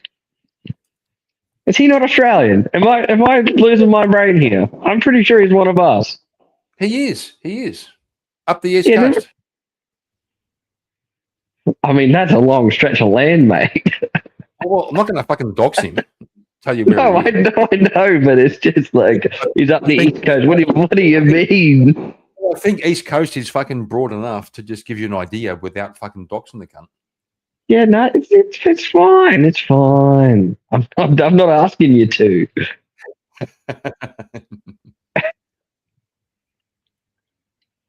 No, see, there you go. We probably did. Well, by we I mean you. You probably did see him. I'm trying to put it up. Fuck you. Hey, he's here. He's good. We love you, vintage. He's not. He's in the North Pole. He's in Bali. He's in Bali. Yeah, finding well, he's there finding a South Asian He's-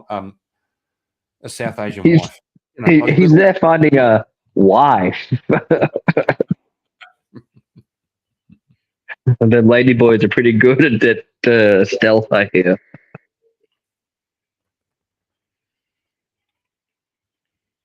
Oh, dude, here, Charles trying to derail now with shark attacks and crocodiles. Sounds ridiculous.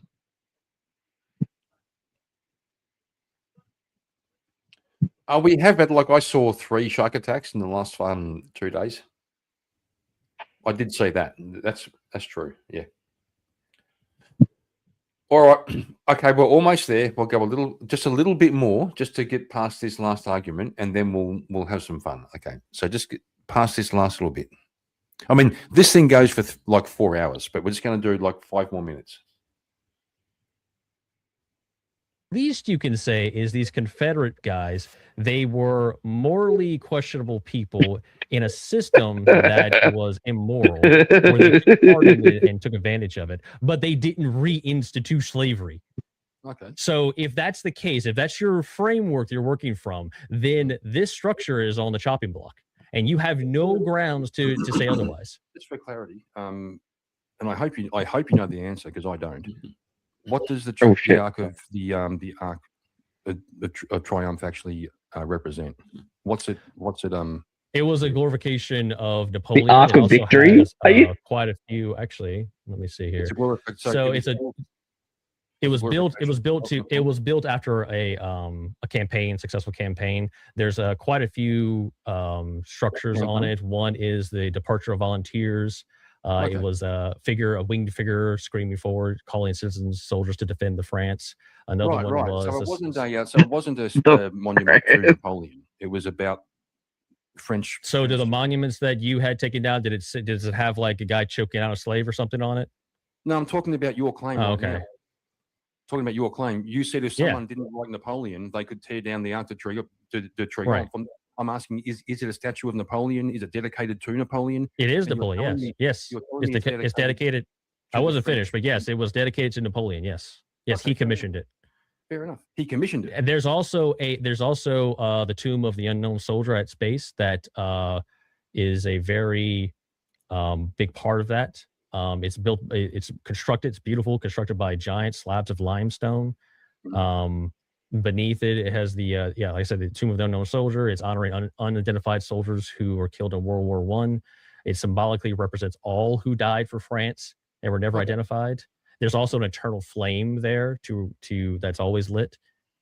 But you would, under your logic, since the egregiousness goes on, how much part you have in slavery, we should be able to tear down this. No, I said the egregiousness in general. In those examples we were speaking about, yes. Did any of those men institute slavery? Did any of those men come to power and say, you know what, you guys didn't have slavery, but you know what, I like slavery. I'm going to introduce this again. I want this. It wasn't even abolished in France until like 100 years later because of that. Yeah. So. What do you mean so? You literally asked me if this was all about slavery, and I said no. And now you're stuck on slavery. No. I asked you if what was the metric, and you said the level of egregious nature for the person that it represents. We literally have a man who instituted slavery when it didn't exist prior, and then but you're going to be okay with all these other statues men who took part in slavery. I would say a guy who actually had the power and instituted slavery has a lot more of an egregious offense in history compared to the other two. Good for you. Can you give a counter argument? Is that an argument? It is an argument. Well, it's not my argument. My argument is, and No, it's my argument. yeah, you're looking for a blanket rule that can be applied to everybody everywhere. That's the problem I have with your approach. I'm talking about case by case basis. I can't give you one answer for every case. That was the whole point of my opening, that these things have to be considered. Your answer is just no. Every single time someone says, you go, no. Yeah, There's a problem okay. with this, and you go, no. The problem with this, But you go, no. under your logic, where does it end? When do we get to say no? Like, what is when do we get to do that? Like, where does this end? That's a really good question. And that had me thinking on my fucking feet, right? By my logic, when do we get to say no? Fucking, he was fucking good. He fucking had me fucking thinking. Kieran? Well, I don't get to decide. It gets worked out by the people in the community where the monument is. That's what I'm advocating for. What do you think? It depends on the particular statute. This is what I'm getting at. You're looking for a blanket rule. You're looking for a one size fits all. No, And what I'm I'm looking saying is for there a is a standard clear to one. not destroy our history. A standard to not destroy our history. Yeah. Well, start with the premise that we don't. The difference is, I'm going to say, the difference here is I'm listening to him and trying to figure out what he's saying and trying to engage. And with all due respect to Mo, I respect him. He's a young gun. I wish him all the best. But like I said before, he's debating a caricature of what he thinks my position is. He's not really properly engaging with my point of view. That's where we kind of had a mismatch. Yeah, no, I'm picking up that as well. We don't preserve our history. What do you mean?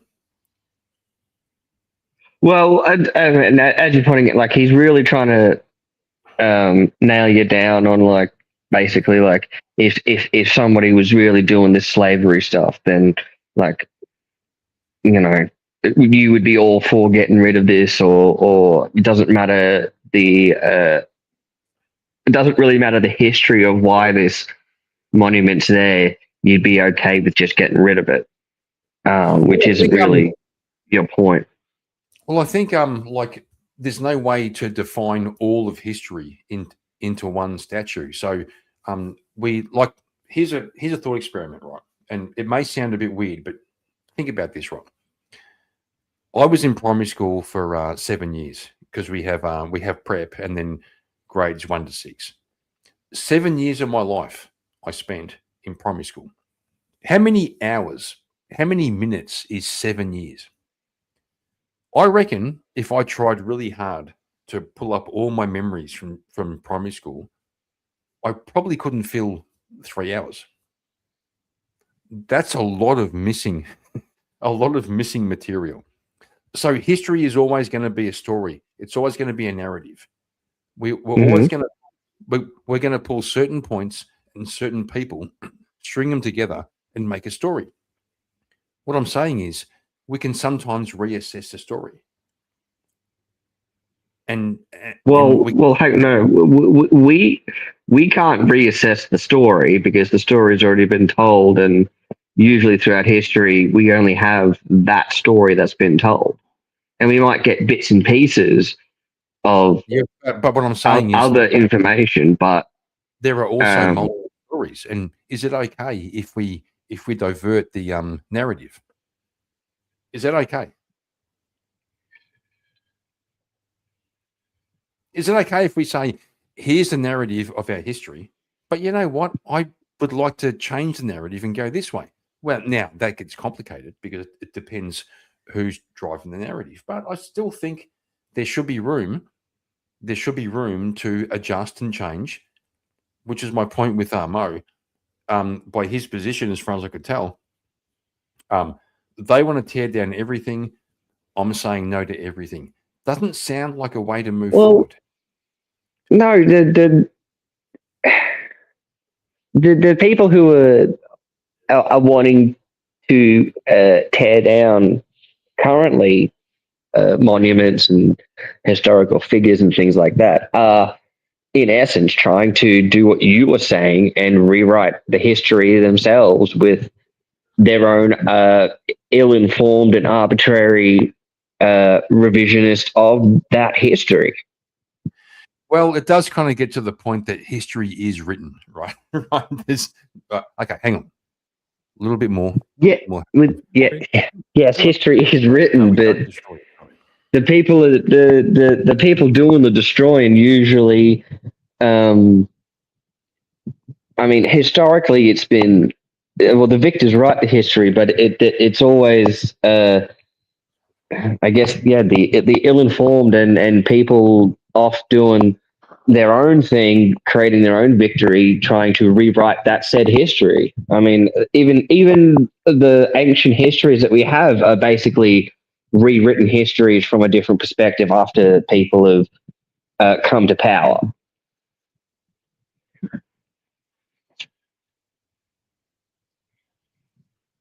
I thought you said Okay. destroy. Yeah. Start from that premise. Generally speaking, the default position is we don't remove statues, and the burden goes on to the person who's opposed to it. Make them make an argument in a specific case. I'm open Okay, to but- the conversation. I'm open to the debate and the conversation on a case by case basis. Begin by saying you don't just get to say I'm offended, therefore the mobs come in and pull down a statue. But we start with the default that we keep them all. You have to make a person who wants to pull them down has to make their case. And that can be through a political conversation. It can be through debate. It can be through a social discussion. What I'm saying is just leave the door open that there could be a time when the community, en masse, and it's going to sound like like it's a popularity thing or it's a consensus or a majority, something like that. But given that most Western countries run by some kind of democracy, it seems fair to me to apply that to this issue as well.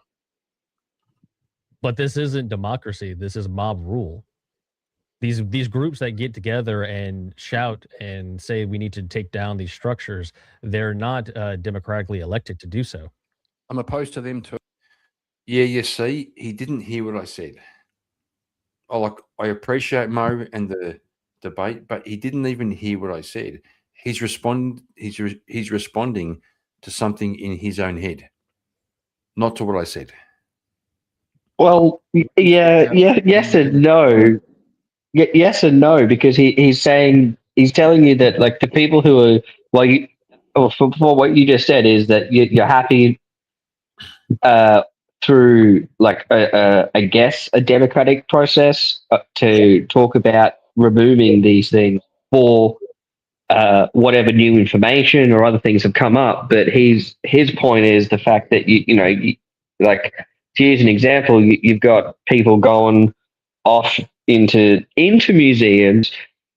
The Just Stop Oil people, they're going in there and they're attempting to ruin, they're not really monuments, but they're attempting to ruin historical artifacts, I suppose, in order for to push an agenda and or for their own mob rule. And the ones who are pulling down the statues they're not people who have thought things through. They're not people who are doing it from a stance of learned knowledge or anything. They're doing it out of emotion and whim and just arbitrarily going, "No, we're getting rid of this. Fuck you." Yeah, so That's what he's saying. That's what he's saying. Yeah, he's saying, fuck you. I'm saying, let's engage and work it out. And No, he's saying these people are attacking the statues and monuments as a fuck you. And you're saying we can get rid of, it's fine to get rid of them as long as we have, like, a discussion and we understand the facts and what these things represent. And these people the thing he's saying is these people are saying, no, fuck that. We don't care about that. We just want to get rid of this thing because my fifis. What he's saying is, if you open the door and try to speak to these people, we're going to go down a slippery slope and we're going to, like, I'm saying, speak to them, but you can still say no. You can say, let me hear your concerns. Okay, I've now heard you. And no. What he's saying. Yeah, but the thing is, no is already, like, the no is just there. You don't go around defacing and ripping down monuments for no reason. And the people who are doing it are ones who are thinking or trying to say, well, no, fuck this. We don't care what your no is. We're going to do it anyway. That's what he's saying. At least that's what I pick up from what he said. Yeah, we went into that where I kind of argued that his position would cause more of that than my position. And I think at some point, I could be wrong, I think he didn't agree. He didn't agree. But no, but there are, you can go to your local councils. You can go through the modus operandi of what you're saying. You can do that normally. Yes. But these people are refusing to do it, and they're going by mob rule. And because the other side of because there's always two sides of a mob, the other side of the mob is willing to go out there and stop them from ripping down these statues, so they're just going to go out and do it. Well, there was this moment. Okay, we're about to finish with the serious part, and we're going to go to a bit of fun. But somebody in a super chat asked Mo, would you agree with taking down the statue of George Floyd? And he actually said yes. Well, yeah, but what? Yeah. What is he a monument to? What's he a monument to? Oh, well, what is the statue a monument to? Not the point. Not the point. Yeah, no, okay, yeah, you got me there. You got me here. No, it wasn't me. But there's no, I know, but well, we're talking now, and you put it to me, and I guess yeah. Except Yeah. but then you've got to get into but then you got to get into the reasons for having these things, because most monuments or historical artifacts or things like that are there for a reason. What's the reason for George Floyd?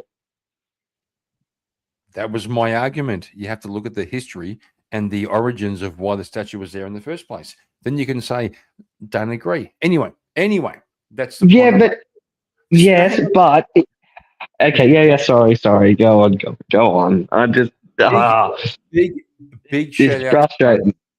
Big shout out to Mo. This was not fucking wasn't picking on Mo. I appreciate the conversation. He had me on the back foot many times. I was thinking so hard, like I was really fucking.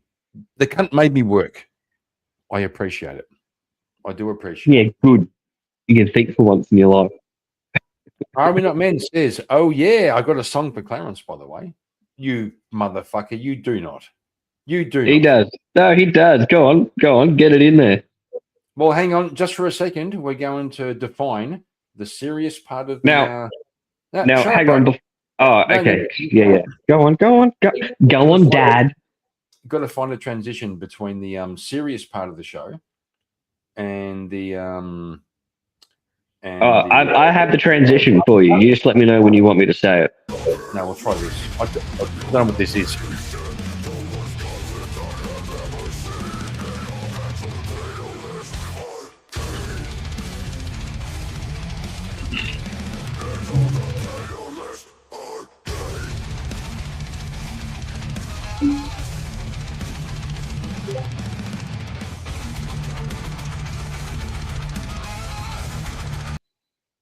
Okay, enough of that. That's enough to define the difference between the serious part of the stream and the fun part. We're now moving into the mayhem. Oh shit! I mean, you put it in fucking Discord. You fuck. I hate when he does that. Oh, I hate when he gives you. Oh, I hate when he gives me the actual good things in a Shut place up. where I can actually access it. Okay. I'm going to play it. Hang on. I'm going. Clarence, it's your show for a moment. I'm going to review. Review? Well, mate, I'd rather shit in me hands and clap than listen to you try to complain about reviewing. Fuck. Well, I've got a review. But anyway, fuck it. I mean, as far as what Kieran's been saying to me, we may as well just pull down all of the monuments, throw them all into a museum, put the museum to a fucking, put it to the burn, drop a few fucking candles on the ground with a bit of oil, light it all up in flames. We'll have another Alexandria.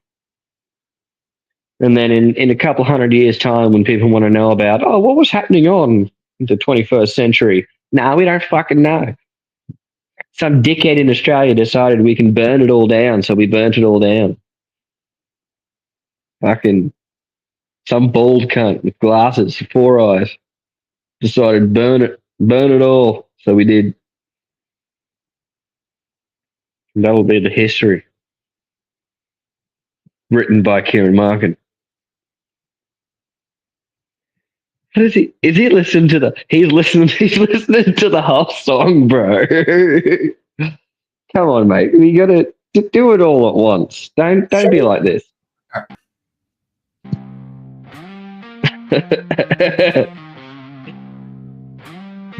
Of course you would. Of course you would, are we not, man?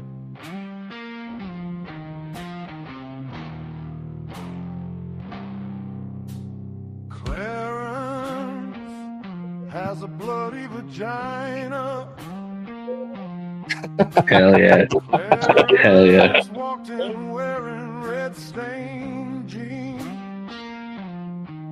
saying, fellas, this ain't what it seems. He's got no hidden surprise, but reality's laughing right in his eyes. He's saying, I'm a dude, check the stats. But the universe said, nah, imagine that. Clarence has a bloody vagina. Clarence got a bloody situation he shouldn't own. Doctors say, sir, that part's not wrong. Nature trip, logic's gone insane. Clarence bleeding from a place that don't exist, man.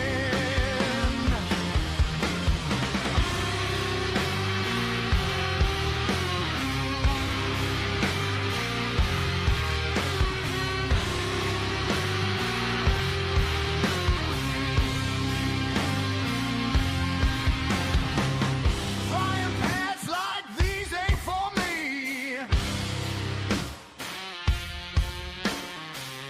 Cashier blinking like biology.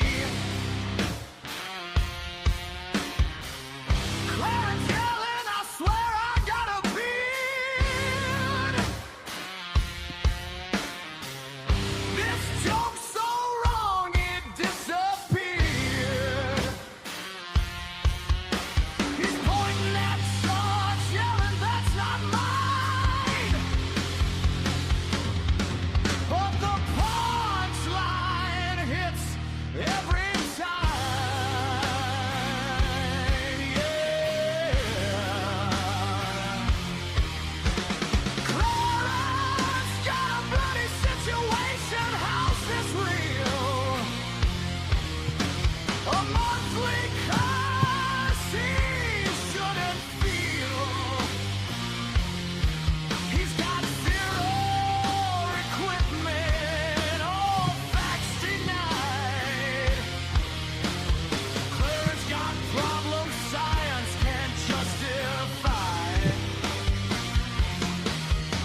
If irony paid rent, he'd own the block. A man with symptoms that break the clock.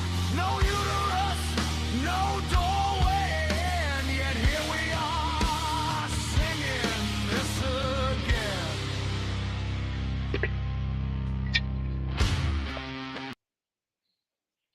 Fucking beautiful. It was Fucking gay. gorgeous stuff right there. It was gay. That was gay as fuck. What do you mean? What are you talking about? There's nothing gay in that.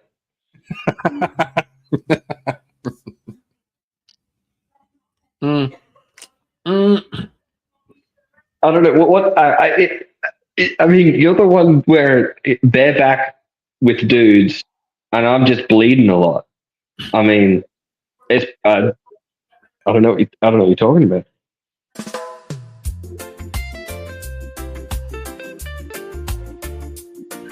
call me the good, the long way Kieran man. Fake Australian down by the beach, with my cowboy hat on and Bud Light in reach. They ask me if I'm gay, I say no way, while me wave that rainbow flag. Only some days me dress in drag. I don't know why they wouldn't think I'm straight. I think the only thing we can say, why is Kieran gay? I think the only thing we can say, why is Kieran gay? the only thing we can say? Why is Kieran gay? I think the only thing we can say. That was Speakeasy. Why is Kieran Kieran?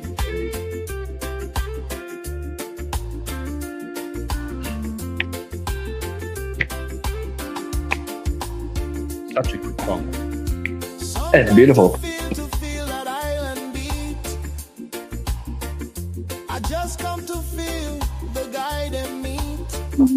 The guy in me. Riding kangaroos Kangaroos back with dudes. Not a bad line. If the emus come, We'll surely do. shrimp on the Barbie, 6 dicks is a party. is a party. Tinfoil hat is McFly. Why does he think he's gay? I think yes, he is. I think the only thing we can say. Oh shit. Okay. Why is Kieran gay? Got to go to Base. Base, where you been, brother? Where have you been? This was He Speak's doesn't song. know, Kieran. He doesn't know. Yeah, no, speaking his chap. And Are We Not Men? And Are We Not Men? All got together. One day, I wasn't even there. So they decided to do a Suno fucking song. Here we go. Crimea River. I wasn't even there, bro. Dickhead. They just decided to do a like an AI collaboration about why Kieran's gay. Are We Not Men? Hit me up. I'll explain it. I'll explain. But it turns out, Are We Not Men? I've got like 15 songs about how gay I am. Right? Like I'm not even lying. Well, however, Are We Not Men did redeem himself with this song. Buddy Kieran's married to a gal named Kate. Fucking based. She's real cute and she's smart as a whip. My wife makes me less gay. But it ain't hard to see the boys clearly. That's not how that works, bro. It's a secret that's real easy to slip. The second I saw her, I had to know just what was a guy like him doing with a girl like her. Well, he just smiled at me and said, Katie loves me. And I said, I don't see how that's relevant to what I asked you. But he just smiled at me and said, Katie loves me. And I said, okay, I guess we're just changing the subject now, aren't we? And he said, Katie loves me. I said, yeah, that's great, but why aren't you just honest with her? He said, Katie loves me. I said, okay, we're just gonna keep going in circles here, huh? He said, Katie loves me. I said, no, really, what did you do to make her fall in love with you? He said, Katie loves me. I said, why you keep Oh, saying Kieran. that? He said, And Chuchin needs to, he needs to see the trans Kieran.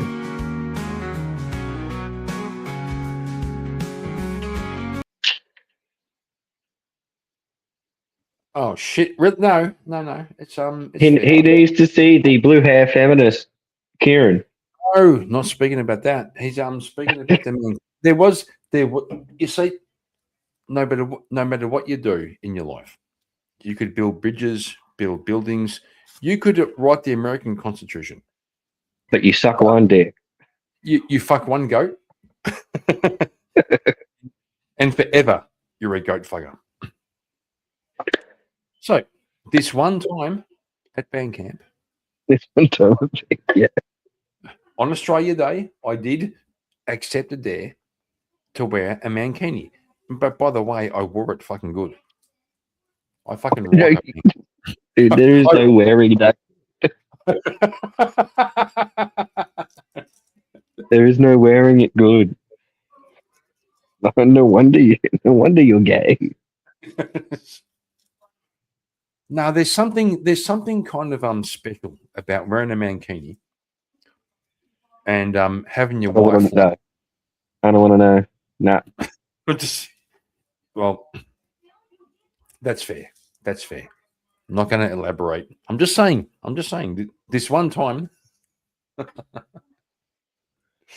This one time.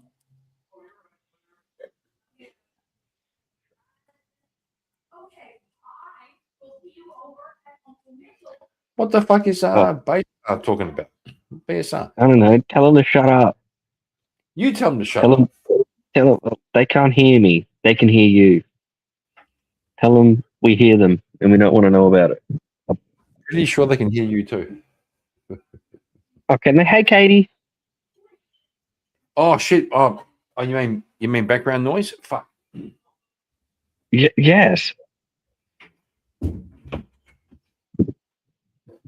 Yeah, so it turns out I'm in here shouting at my screen, and she's in there shouting at her screen. They're different shoutings. They're different things.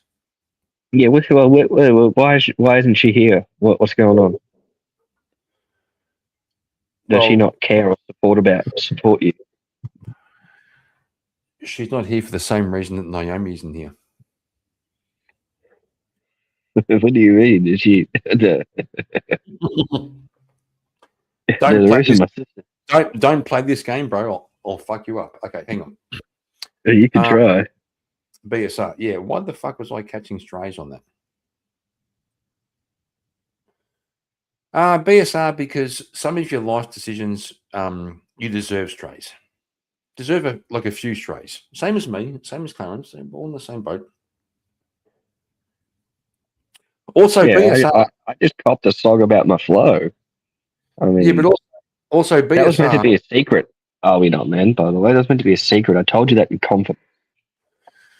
But also, BSR is personally responsible for the chlamydia breakout in koalas in Australia, because there was a correlation. When BSR visited Australia, we had a big breakout of chlamydia amongst the koalas. It's not causation, but correlation can sometimes. Sorry. Was he here 100 years ago? Just saying. Just saying. How old is BSR? That sounds like he's 300 years old.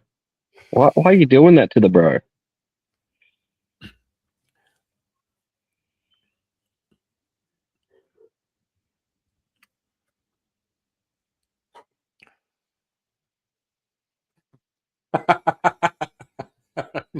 you see, you fuck one koala, and you're forever known.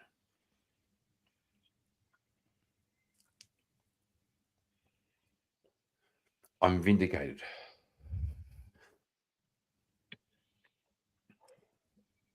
So, Clarence, let's find something to watch. Let's find some. Do you want to go with Want to go with female cops, or do you want to go with Okay, let's watch that. Let's entertain ourselves on that. female cops? Okay. Well, fuck me. I've got to find some. It better be them getting fucked up. If it's them doing good stuff, I don't want to see it.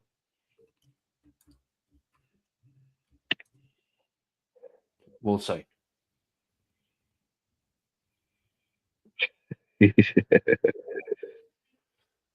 Born in 1912. He's an old lad. He's an old cobber.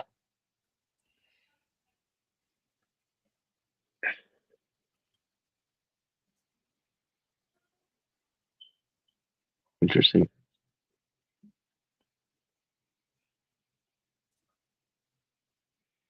Oh, we'll try this. Well, okay, we'll try it. I've got no idea what it is, but it. Oh fuck me, you fuck. Okay. Hang on.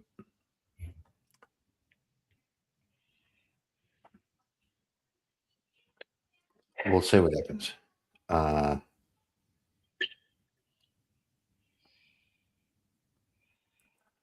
Charles, hang on. I don't know how I feel about it, Charles. Discretion is advised. I got out of the Army about 2 years ago and still had a heart to serve, but I wanted to stay more local and serve the people in the area I live at. So I joined the local county sheriff here, and I've been helping the community ever since. And now we're on the way to a no contact order violation. It was Actually, no, it looks terrible. Yeah, that looks like just dudes picking on women.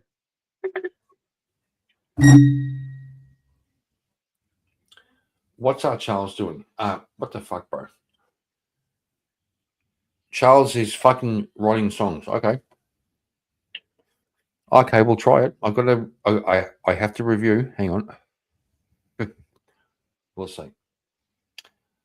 So, Clarence, take care of things while I review this.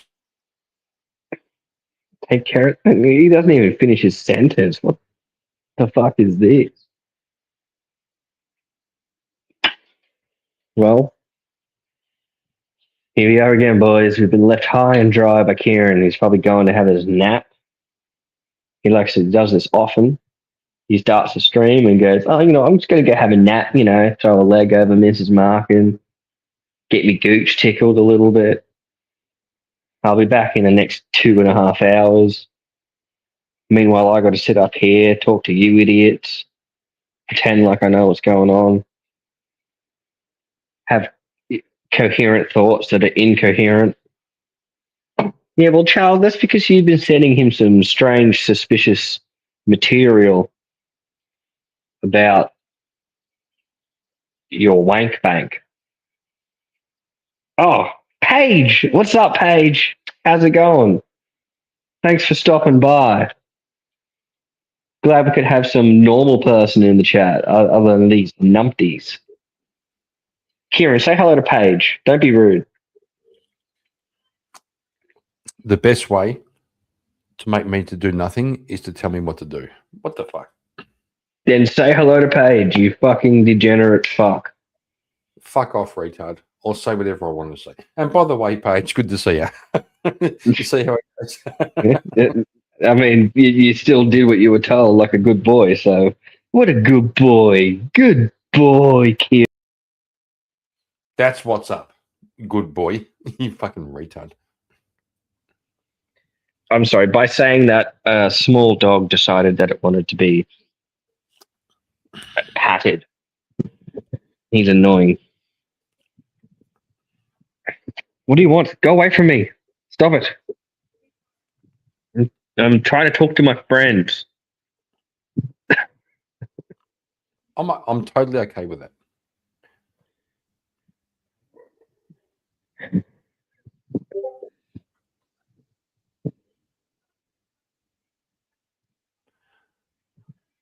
Hang on. Vintage. Hang on. No, hang on. Hey man, up for another one, mate. Another what? Wait. After today, Paige, no, he's already got insecurities. He's already full of them. I'm just adding to them, That's my job.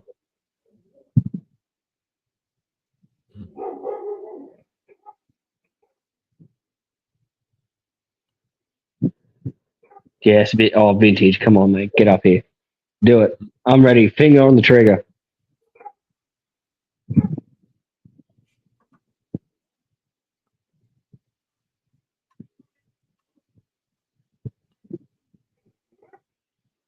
Yes. Oh, he's a good boy. Look at you. Boop, boop, boop.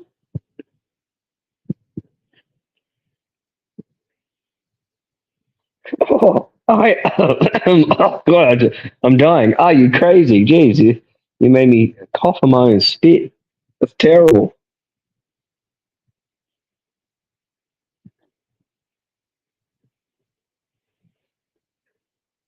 Oh, Kieran's gone again. Excellent. This is his. I'm going away now. I'll be back later. Anyway, I hope everyone's having a great evening. I'm sure it's evening for us, so it's probably early morning for y'all. Hope everyone's having a great day. Happy Wednesday to all you backwards people out there. Oh, you know what? Look, everyone wants some new songs. We got a new song here for everybody. Here.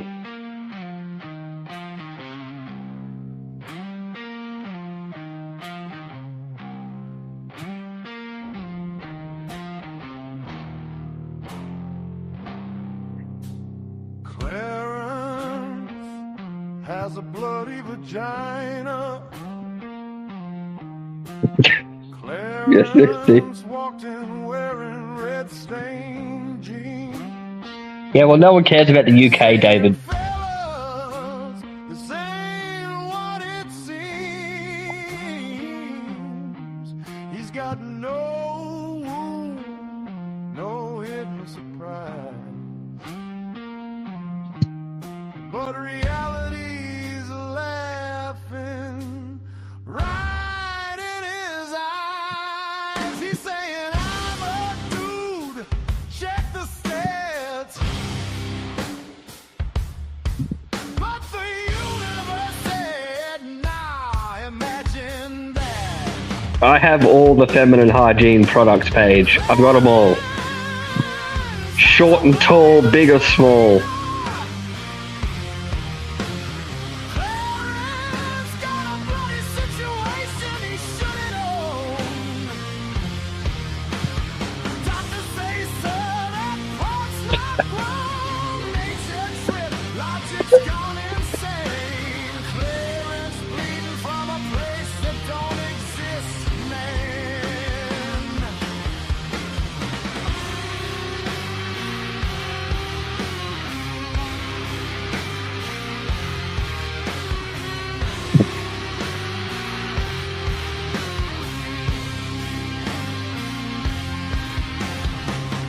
Frying pans like these ain't for me.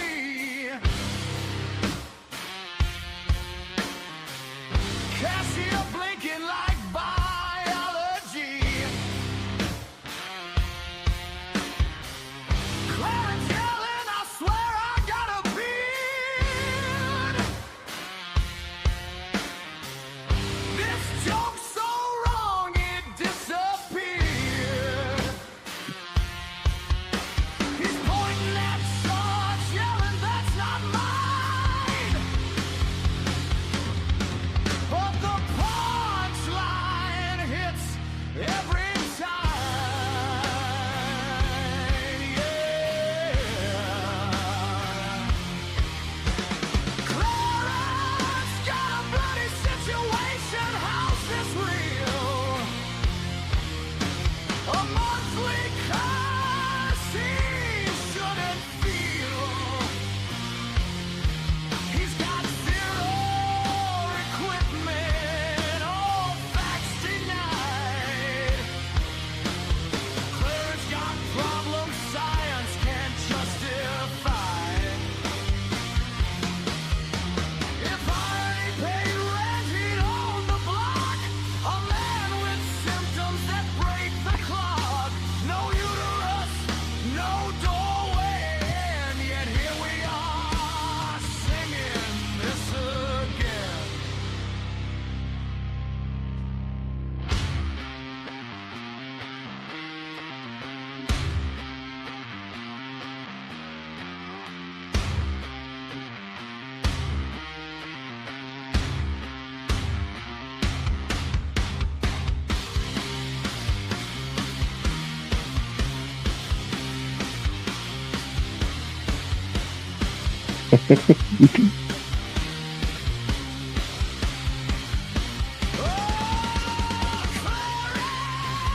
King of impossible pain. Bleeding from a lane he can't explain.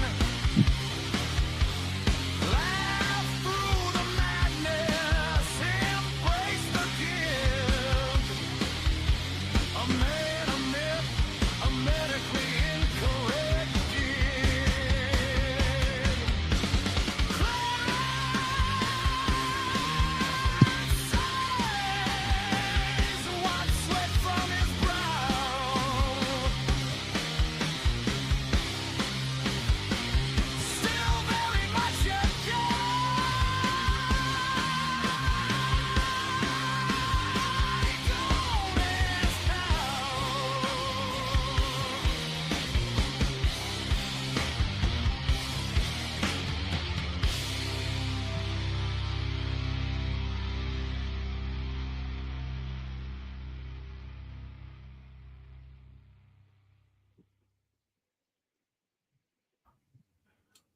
So I have It's one. beautiful. Sorry. No, it's good. You got a song, you see? We're not men. He's a bit of a dickhead, but he fucking comes through. He comes through with the goods. Hey, who said that? I'll fight him.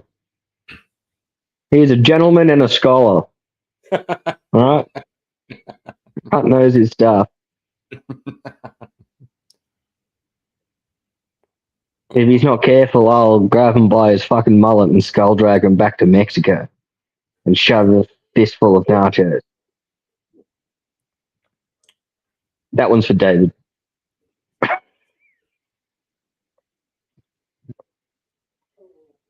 Do you know of Doodle Burger and the Alf Stewart? Kieran? Do you know about this? Have you heard about this? About the what? Alf Stewart, Doodle Burger. No, I do not. You don't know about stomping cunts with his boots? No, I don't. Well, if there weren't references to Great Dungeons, I would make you show everybody, but that's some research you're going to have to do on your own. No, bro, I don't do any more research on the internet. Those days are behind me. Oh, you don't you don't do research. Okay. No, I don't. I'm drawing upon my personal experience in life. All right. David, I will educate the man. Okay, go on.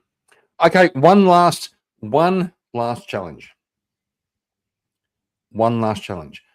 Are we not men? Has anybody made a song for Paige? Okay, we have one for Kat. We have one for Clarence. We have one, 15 for me. You know, that's fair. I don't think we have a song for Paige. The average female debater. I mean, I'm not saying what like right now. Just like sleep on it and think about it. If you were going to write a song for Paige, what would it sound like? Would it be like a country western? Would it be metal? Would it be reggae? Just throwing it out there. Throwing it out there. I'm not saying do it. I'm just saying, just kind of think about it. Oh, hang on. Paige likes some house music and really?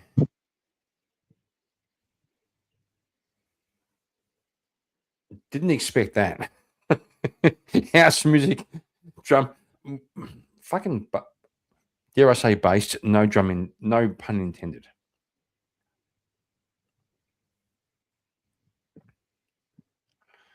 Panchuchin thinks it would be it'd be grunge. No, I don't think so. That's Cat. That's Cat.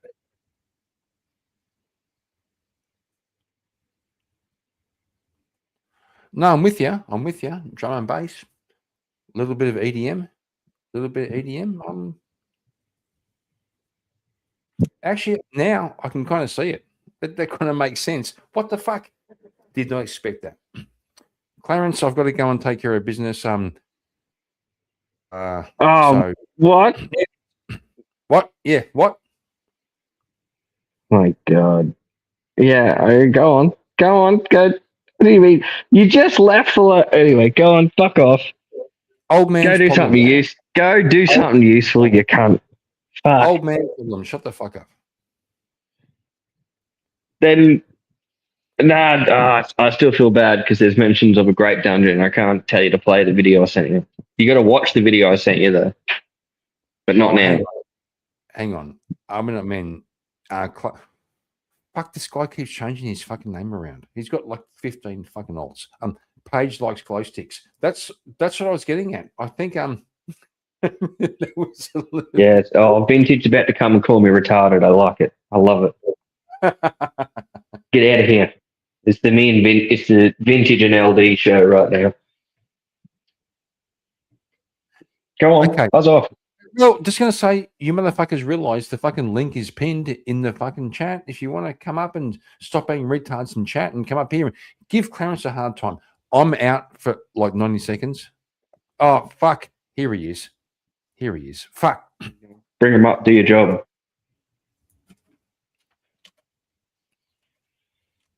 Hey, Hello. how's it going? We're going great. Yeah. The Hey, vintage. what's happening, man? Not much, man. How are you?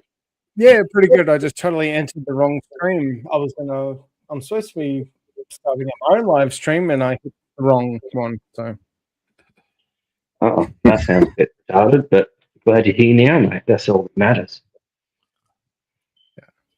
I'm here where it counts.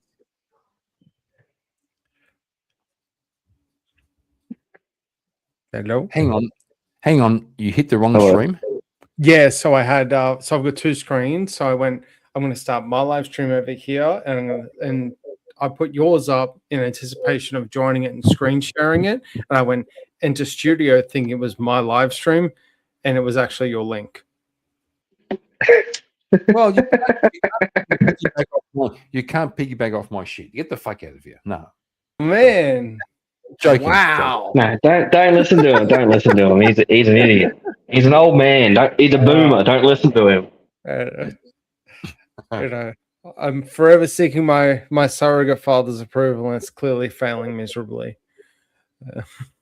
Well, vintage. If you could be more, if you could impress me more, I can't be Okay, more great. gay. I'm sorry, it's just not going to happen. dickhead. There's no amount of peer pressure from his old dad that can make him turn gay. I'm sorry, Kieran. Yeah, no. You're gonna have to deal with having a straight son for once in your life. Yeah, no, they were like, they sat me down one day and they were like, listen, there was a surrogacy that happened. We just want to tell you the truth. And I was like, but is he gay? And I said, yes. I'm like, but is he based?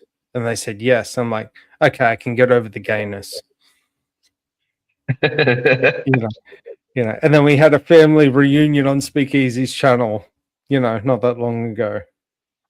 I've Oh, been speaking to a psychologist about it. I'll be like, I met my surrogate father, 38 years. I knew something was wrong.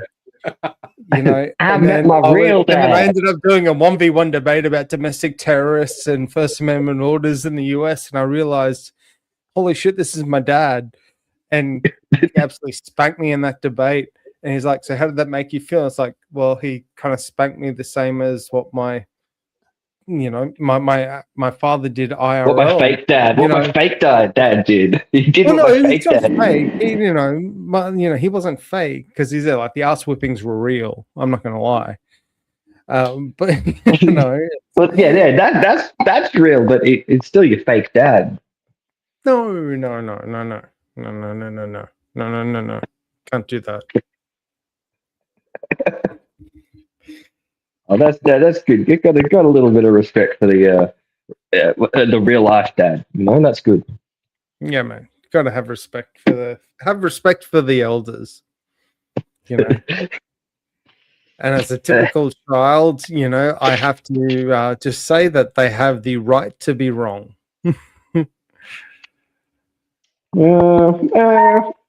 It's the whole concept is about rebellion, like childish rebellion, by the way, or youth Do rebellion. they have the right to be wrong? I don't know about that. They can be wrong, and they are wrong, but do they have the right to be wrong? No, I'm just taking it from a stance that, I'm just going to say that's my belief because I'm just, some punk kid. You're trying to be inclusive of everybody. It's very inclusive of you. Why am I trying to be inclusive of people being wrong? Yeah, it's good. I don't know. I mean, you can be wrong, but what are you excluding them from? No, because I think if someone is wrong, I'm probably going to exclude them from logic. Well, you're excluding them from being right because they're incapable of it. Yeah, but I'm being inclusive that they have the right to think what they want. Yeah. See, Yeah, okay, you're cool. picking up what I'm laying down. Yeah. Yeah, see, you thought that I was gonna like come on here and just give you shit and just like hammer you before. You're like, No, not at all. Call me a retard or whatever. It's like, we're getting What? on, we're good friends. Whoa! Hang on a second. When did I call you I never called you a retard. Oh, sorry, that That's- was my bad. That's sorry. that's I just somebody get else, called a mate. That's retard so often with disingenuous. my surrogate dad. I just think everyone calls me that. So my bad. Ah, well, I put my hand up. you could be. You could say retarded shit. I do it all the time. I Quite think everyone frankly. does all the time. I think a lot of people, if they don't do it all the time, they should do it all the time because Well, it's funny. yeah. Yeah, well, yeah, and you learn things when you're retarded, you know? No, you Well, don't. except because for the if you're actual retarded, you're retarded people. incapable Well, of like, learning. I do, so I'm You just lost that special. argument. Are you retarded? What are you doing, man? Yeah. Yes, I am. Proving the negative here, mate. Sort your shit out. Yeah, well, I got to get in line for That that. is awesome. I got to get in line for I that. just saw that Jeez. when I was young, I started drinking old fashions. The original vintage shouted me my first one. I would like to think I did, but chances are that we were both at the bar and I said I need 2 old fashions. The bartender brought it out and I just drank both of them. And then like I just I just gave them hey, here's an orange juice. Yeah, it's a good shit.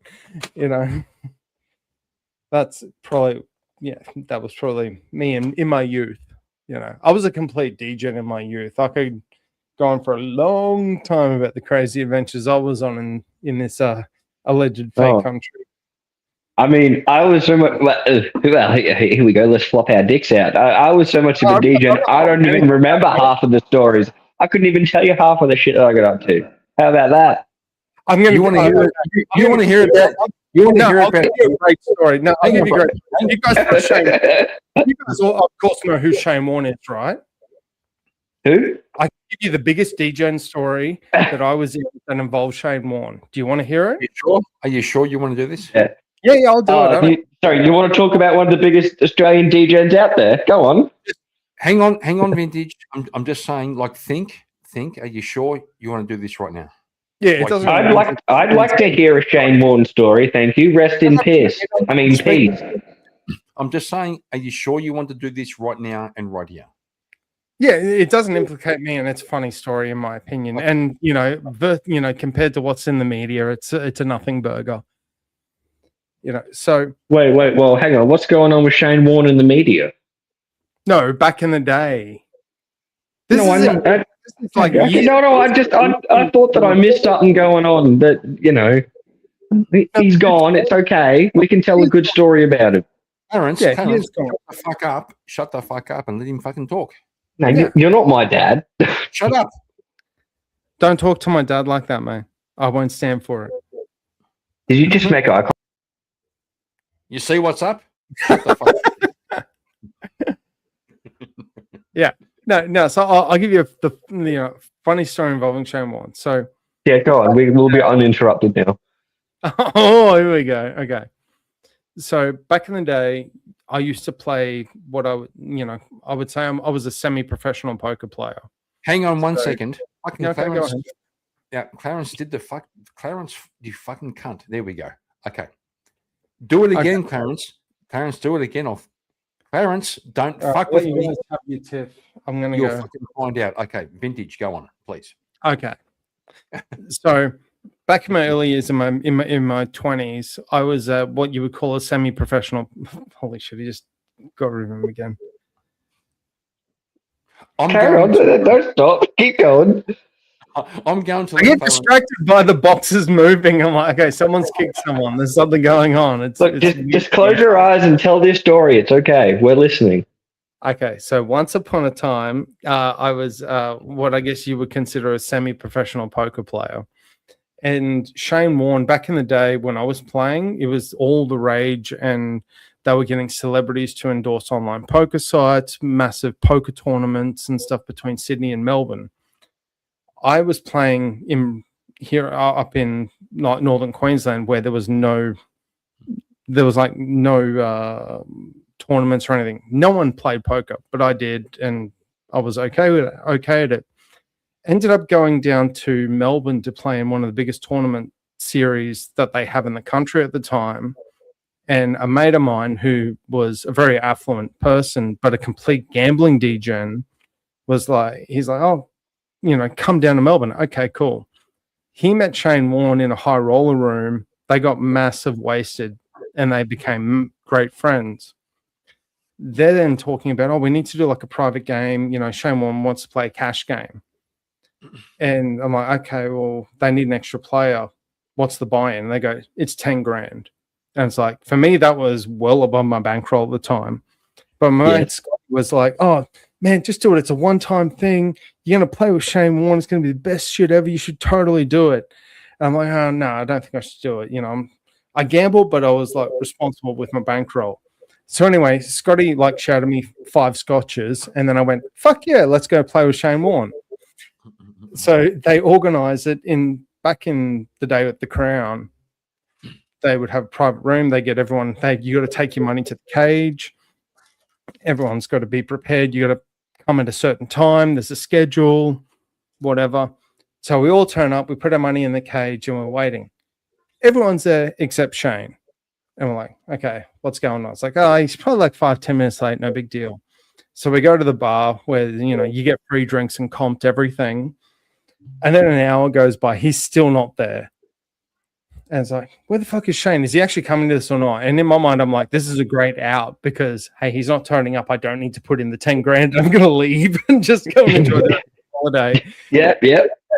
And so Scotty's like, yeah, no, we'll go up and find him. So they called security and they're knocking on the door. No one's answering in the suite that he's in. So Scott goes up. He's like, yeah, just come for a walk, mate. We'll go and see what's going on. Knocks on the door. Scott's got one of his key cards to the room. And then, so cracks it open, goes in. There's no one there. In the main suite of this stupid fucking penthouse room. And I'm looking around and there's a lot of things around, we'll say. Maybe some paraphernalia. So Things. Yeah. And Couple of notes, couple of rubber bands, yeah, a bit of a baby powder. For me, and to preface, I'm totally straight edge at this point. Hang on, bro. What do you mean by things? Well, I just described it for you. A couple of notes with some rubber bands and some. Oh, this guy fucking. Okay. Yeah. So that there might have been someone trying to do like some baking, and Rude. it might have ended up on the coffee table. Okay, I think have I been muted? I think I might have been muted. Oh no, I haven't been muted. Yeah. So when I walked in on the coffee table, it looked like Shane had been maybe trying to bake a cake, and it went entirely wrong and just poured all over the coffee table. But there's no one around that we can't hear a thing, we can't see a thing. Scotty has a look around, cracks open the door in the bedroom, looks in, quickly closes the door, and he's like, Shane ain't coming. I'm like, what do you mean? Is he all right? Is he okay? It's like, let's just go. Turns out he had a couple of hookers in there. He was fucking just drugged out of his mind. And then we have to go down to the other people and go, yeah, no, he's not coming to the game. It's like, okay, so what are we going to do? And here I'm thinking again, this is my out. I don't have to put up the 10 grand. And they're like, oh, there's just 8 of us. Let's play anyway. He came down 2 hours later, completely blitzed out of his mind, and took the table for like 35K. It was just like ridiculous. The guy knows how to party. He's a good dude. But as much shit that he got throughout the media and whatnot, he was the kindest dude ever. Would literally throw the shirt off the back to help someone out. Oh, you need something? Yeah, done. He didn't care. And yeah, no, we are out of control. We are isolated for now. Give us a little bit of time. Sorry. The story was over. I wasn't sure if I was allowed to talk or anything. I'm No, you getting, can't talk. Sorry. getting yelled at by me dad over here, apparently. Is this But guy? yeah, This look, he keeps over talking me. Can we kick him? He's just really annoying me right now. Just keeps over talking everything I say. yeah, that's cute. That's adorable. What adorable? Shut up, No, I'm trying to put it back. Jesus, Clarence. Shut bro, up. what are you doing? I keep bringing him back up. Vintage. Clarence has a special place in my heart. Okay, so he's And I don't. You well, kind of like What is this? What is this gaslighting horse shit that's going on here? you don't I was- understand. You don't understand the special relationship between me and Clarence. I don't even know the fucking cunt. Like we've had minor. You don't know me Oh. either. but We're at least bound by surrogacy. So rude. know? Can you shut up and let me fucking talk? Okay. No. So me and Clarence. Well, Clarence, shut up. You fuck. Fuck you, you fucking asshole. So you don't know him very well. You don't know me very well, but I'm your surrogate, and I still get less respect. What the hell is going on? I have this this kind of weird internal compass. Sometimes I meet a guy and go, he's a good cunt. And that's it. It's that simple. There's nothing Okay. fucking complicated about it. Right. And so for some reason, I gave Clarence the fucking keys to the fucking house.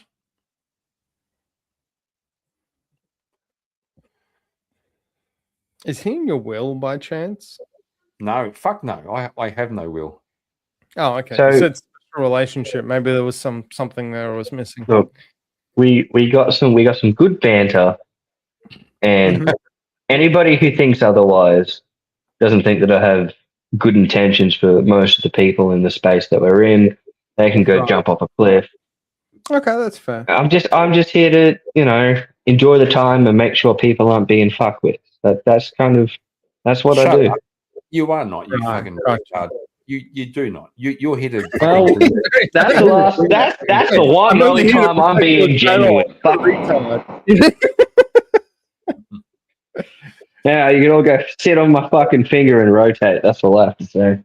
You know? My Oh, we also tough got- parents- we That's also- fine. I won't be nice ever again. I'm not going to be a good cunt. Fuck you. Fine. Fine. No, I see how it is. Don't worry about it. You fucking dickhead. Oh man. But anyhow, sorry. We need right now. We need some comedy relief. So somebody, please propose. Oh, somebody- yeah, that's fine. Here we Just go. watch Don Lemon. If you want comedy relief, watch Don Lemon in a church. That's ultimate comedy. Oh no, actually, let's find a. Oh, a that was taser terrible. video. That was There'll be a terrible. taser video.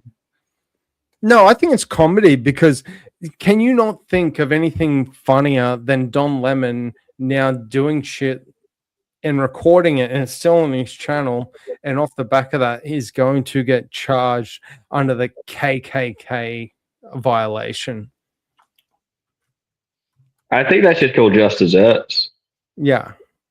And they were looking to announce the charge on MLK Day, I heard earlier today. I don't know when that is. I don't know if it's today or soon, but you know, he's like Don the Lemon. You know, he is the Don of all the lemons.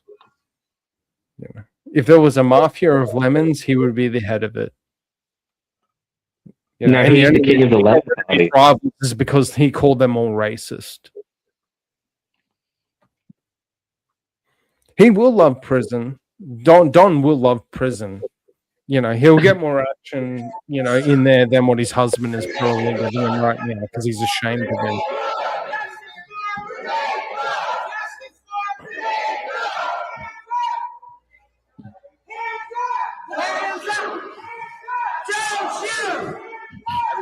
No. It's just absolutely ridiculous that this happened.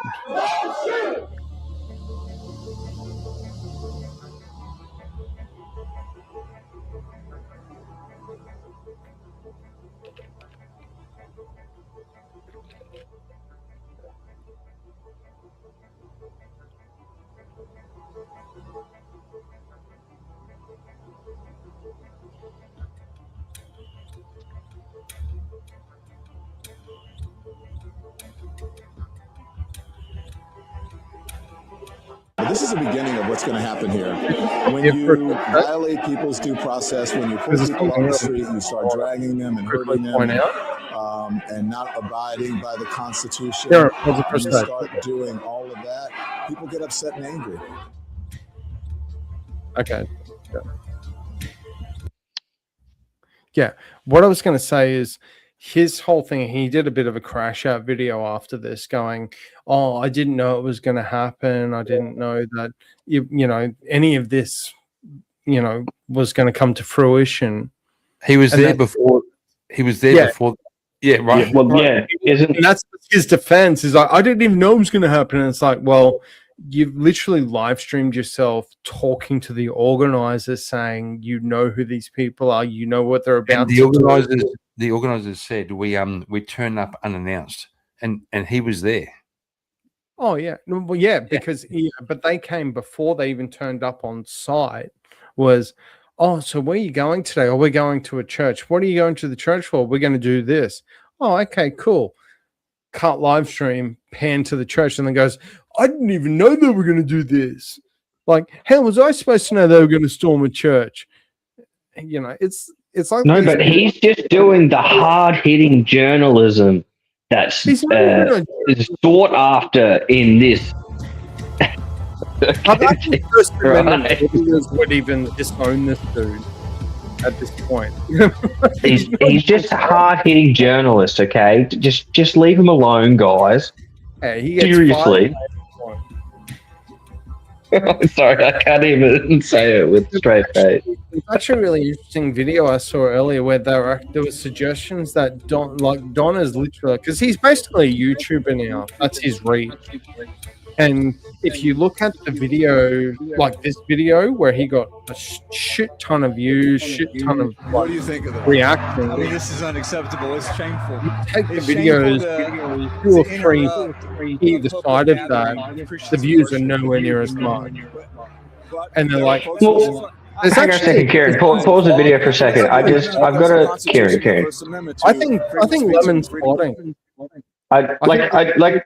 Lemon is botting his channel right now to try and keep himself relevant.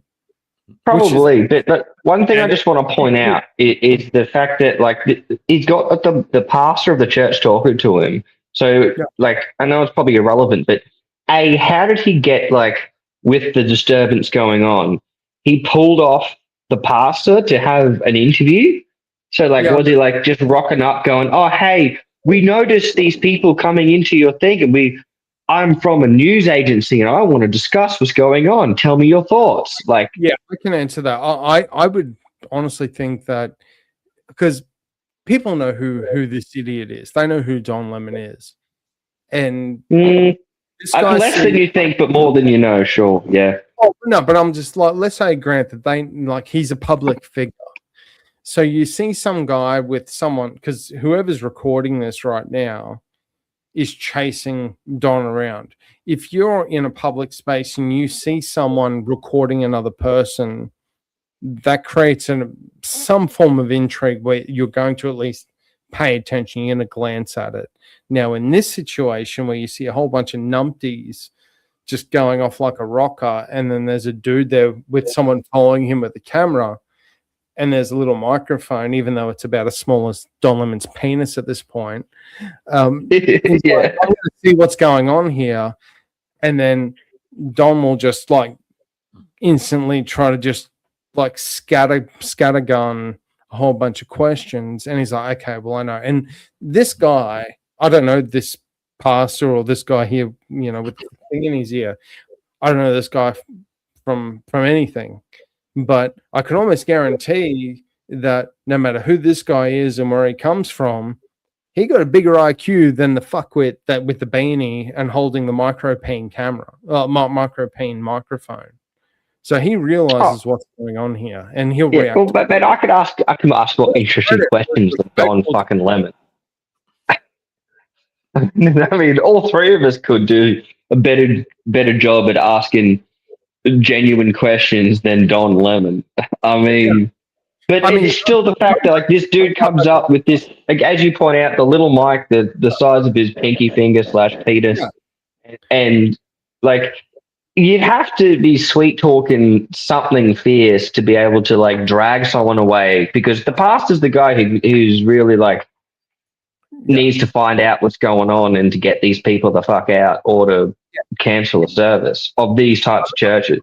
I mean, to his credit, Don Lemon is a shining example that if you're a room temperature IQ crack addict, you could still have a career in your own. Yeah. Yeah. Like, you know, like it's just, Yeah. it's just ridiculous. That's a beautiful description. I love it. Room temperature crack at it. Like, seriously.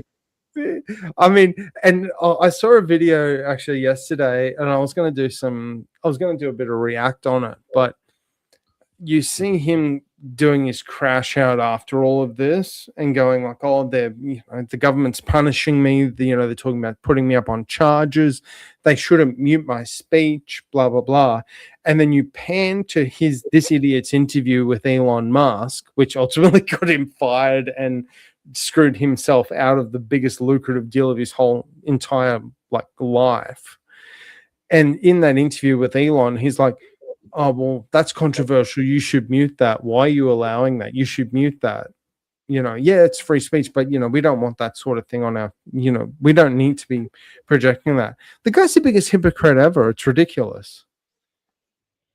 Yeah. No, look, ever since I found out about the guy, because I never really knew anything about him until basically the Elon interview.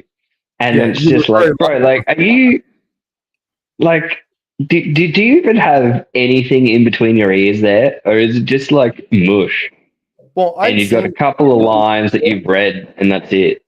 Like, I'd watch CNN before that just to get the other side of it and go, okay, well, is it all really the way it is? Or, like, what's the go?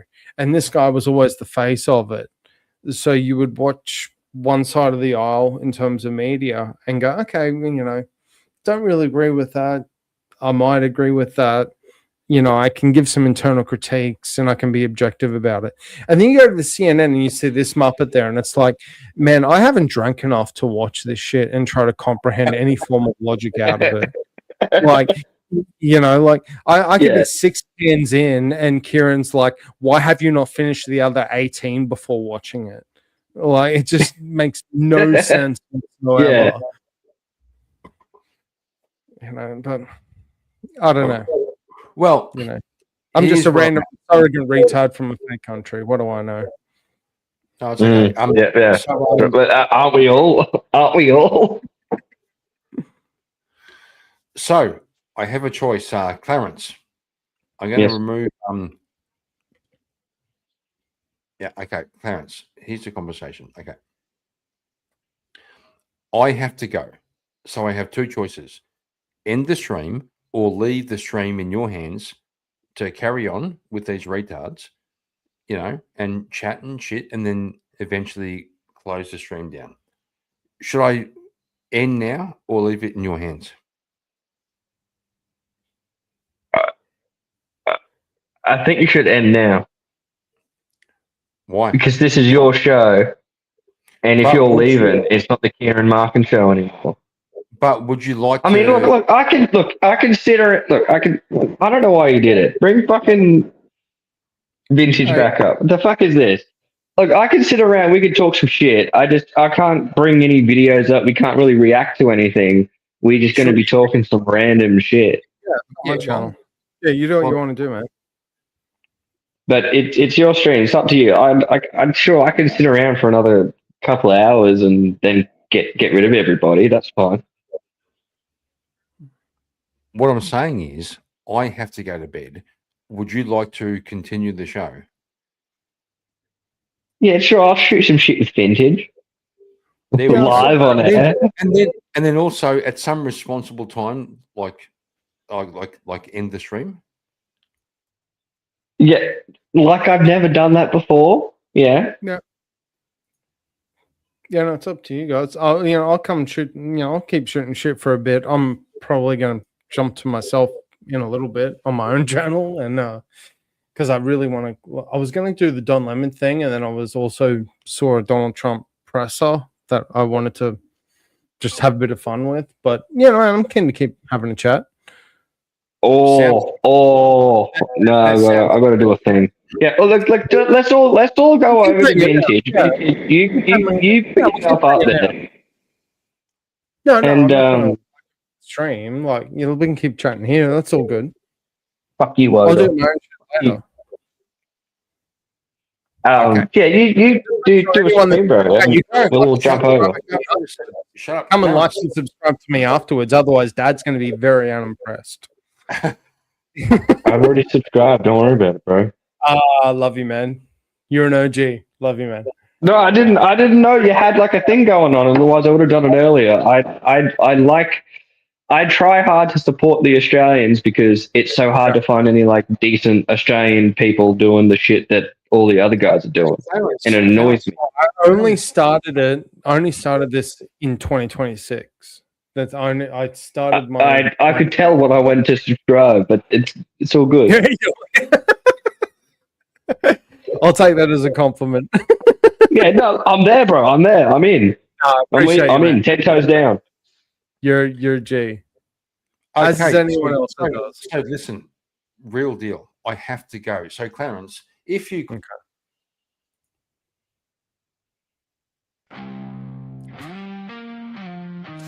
Big Kieran. You just kicked him there. This is at request. This is at the request of Big Bad Are We Not Men. Oh, baby. Has a bloody vagina. What the fuck?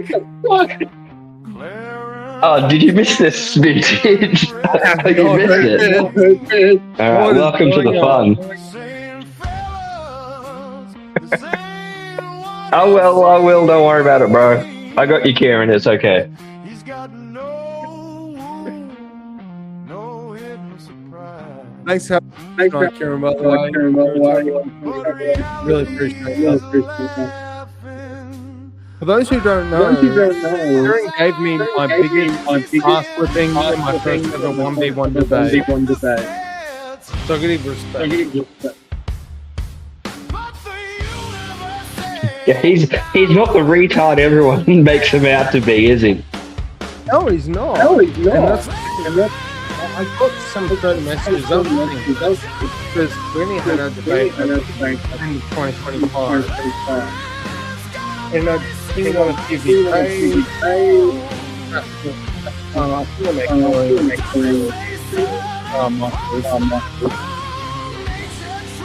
I'm hearing playback.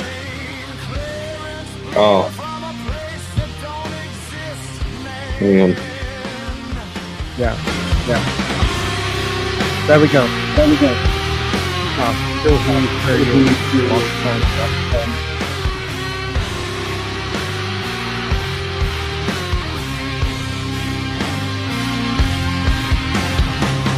Frying pans like these ain't for me.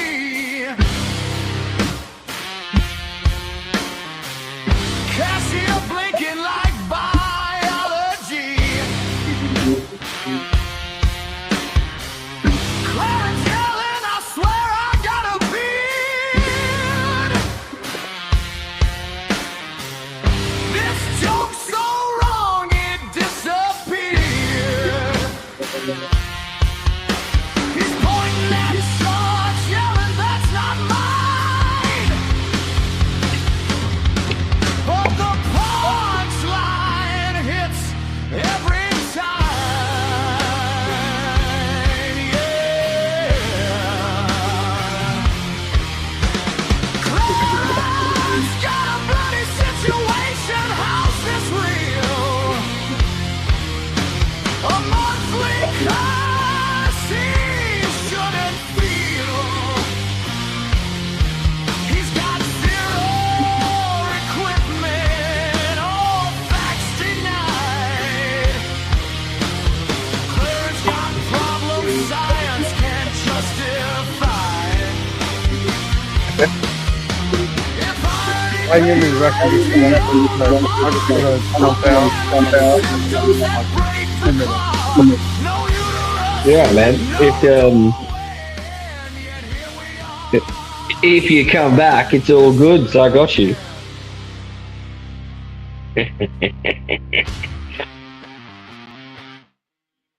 Oh.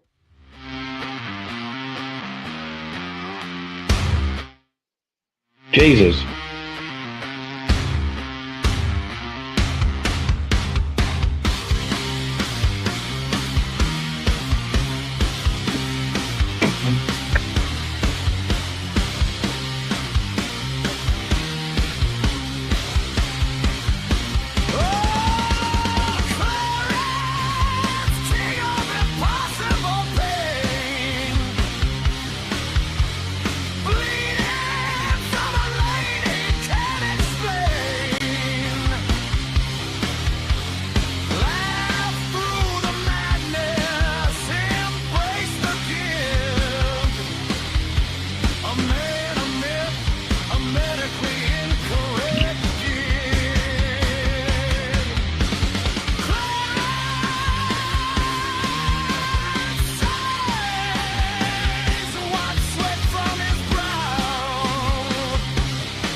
Oh, I know, man. Are you going to take this from this fella?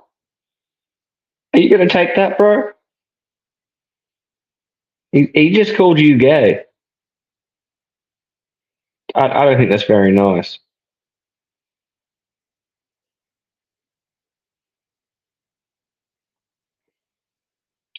But anyway, good, beautiful, beautiful people.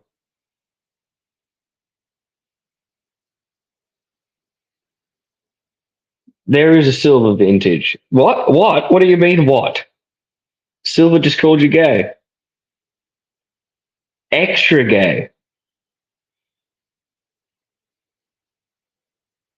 I don't know if you want to handle that business, mate, but otherwise, you're going to have to go to sleep tonight knowing that you are a raging homosexual. That's not going to go good for you.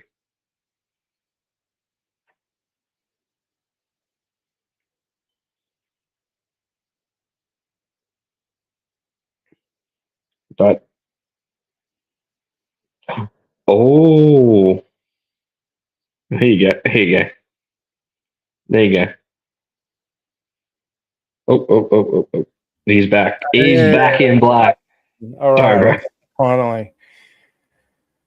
All He's back in right. black. He's going to hit the Well, sack. I don't know that. If I was back in black, that would I'm very there's ultimate sunscreen applied probably. At this I think that there might be a hate crime or two. I haven't got a heritage, so I don't know how far that would actually work. But you know. But now I've done a little thing here, mate. I'm just gonna. I hope that what's been said has been said. By said, I mean fucking technology is being right. But hey, everybody! Vintage is going live in 20 minutes. Am I not live And now? here's- I thought it was live now. Are you live now? You could. It doesn't matter. Regardless, I thought I was live now. That's what I was trying to do. Oh, shit. Yeah, I'm live now. What the fuck's going on? Look, it could just be my phone, man. I operate off my phone. Okay, I don't have a computer. I'm poor, so I'm what people actually might call retarded. But No, definitely not. I'm dropping that link for the homies. Go on, go over there, like the guy, and yes, the person who says it's Kieran is me. I'm spamming that link. Are We Not Men's doing absolutely fuck all, as always. Absolutely useless piece of garbage. You're talking about my family there, man. Got to show respect. Oh, I mean, Are We Not Men just made that song about me. I don't know. He loves me so much. He made a song about me. He made a song about you. I don't know about that love part, but Okay. he made a song As about long as me. they respect, that's the main thing. Yeah, it's okay. We're socially acceptable. We call each other F slurs, so I think it's okay. Oh, okay, cool. Yeah. Yeah. He's You did not vote for the political left in your country. Well played. This is correct. I try to keep I try to keep everything above board, you know. I'd say But, I'd say that, you know, if you're in freaking Thailand or Denmark or whatever, I don't give a shit. No, man, I'm in the only place that matters is the land of the queens. The land of the queens. Yeah, Queensland, mate. Queenslander. Oh, you're Queensland. I'm a fucking cane toad, mate. I'm a cane toad. What are you? Right. Are you up What in the- are you, you dog? Where about? Oh, well, don't talk. I was gonna say. South. No, look, it's fine. Southeast. And quite frankly, the major city. It's fine. Mhm. Are We Not Men? You know I can't play that. I'm sorry. I can't do shit because I'm on my phone, and it's not like I can Okay. put I'm shit gonna up. do Just one But sec. if you copy that, Just quickly, because I don't want you to dock yourself, but I think if I ask a couple of questions, I'll be able to read between the lines and see if. Well, hang on a second. Major city, southeast Queensland. It's fine. I know, but there are. You know, I'm trying to be respectful and not dox you here. So. Oh shit, Abe's Raiden. What up? What up? Abe And the crew. Well, actually, they're coming. Look, this is the initial. This is the Vanguard. Mister is the Vanguard. Yeah, Abe is a really Sniper. cool dude. I had a couple of comments in his stream yesterday. I was at work and I couldn't respond. I I wanted to so get on the live and have the discussion. Couldn't do it. I actually really look forward to having that discussion later, and I know we will. But Abe is a total OG too. Love that. Oh, dude, Abe's a legend. I really appreciate Abe. He does great stuff, and he's good. He does a good facilitation of his panels and stuff like that. He's got some good stuff over there.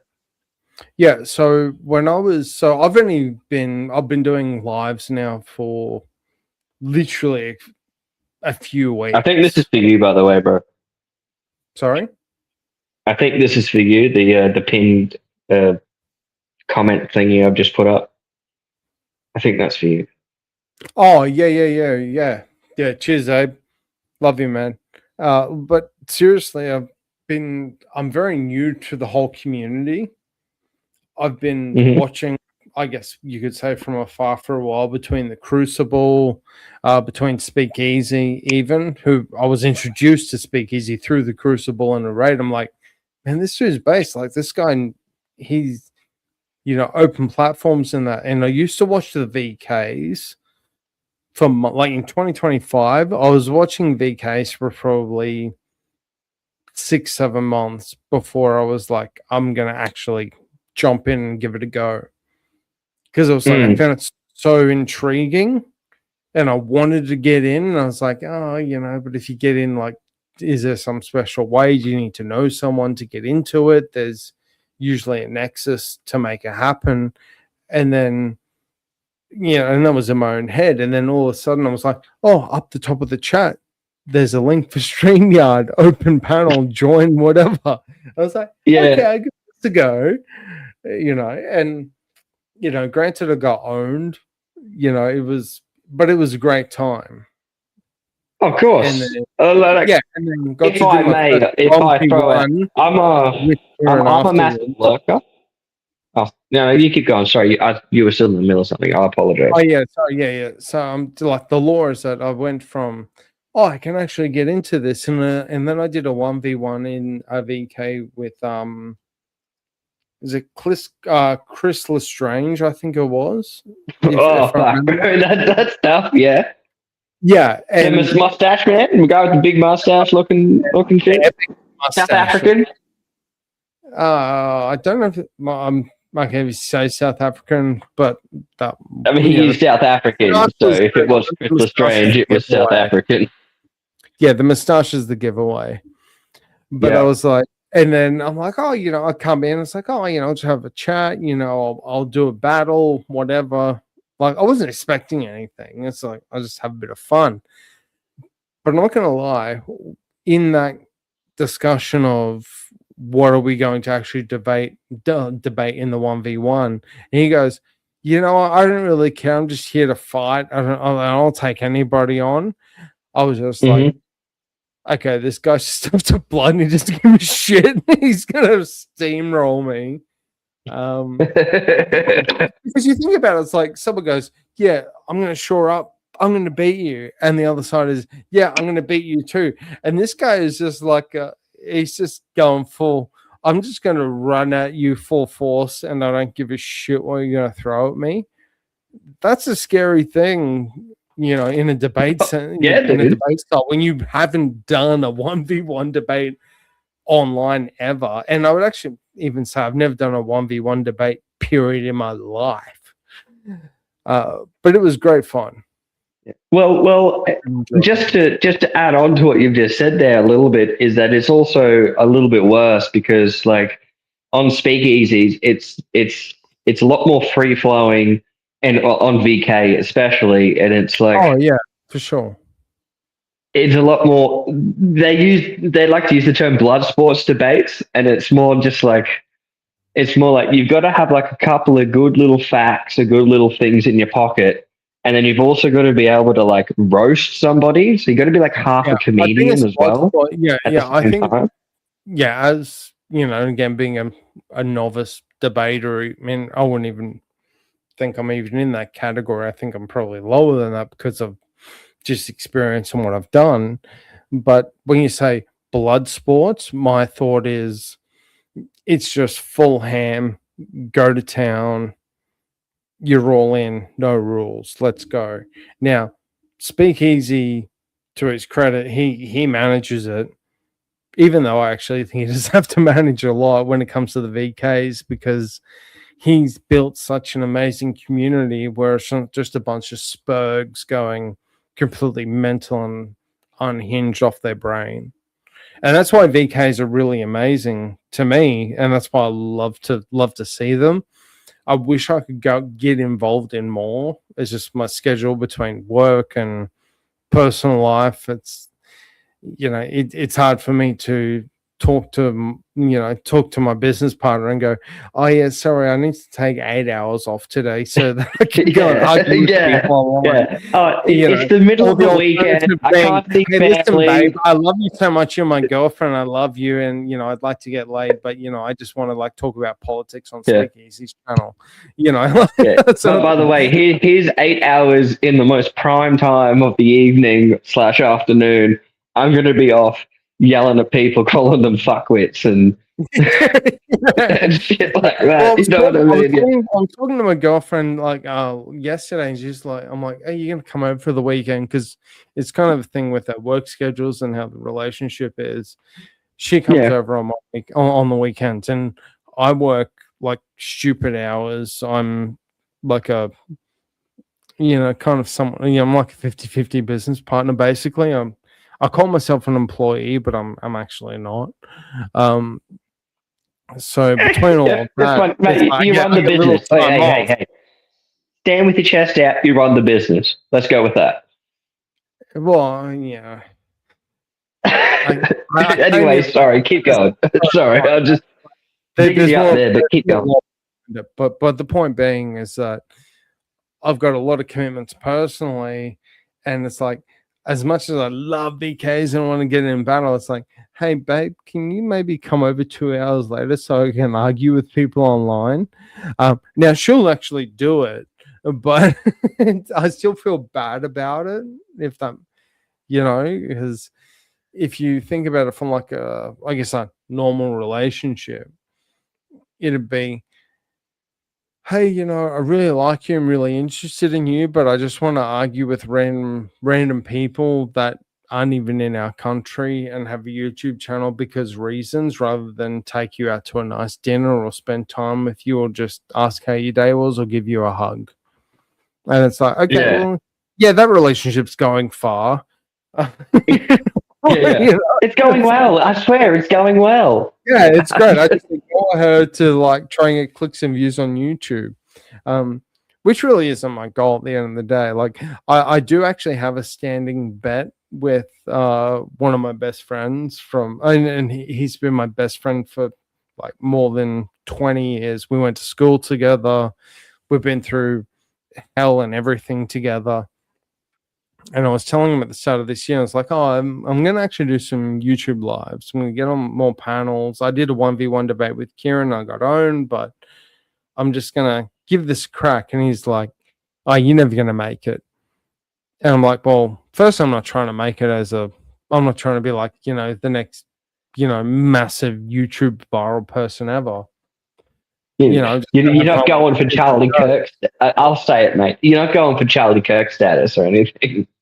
Well, no, I was actually going to say I'm not trying to be like Penguin Zero, like when I say Charlie, I mean that's that Charlie. yeah, Charlie. I'm not sure. What kind of debates does he do?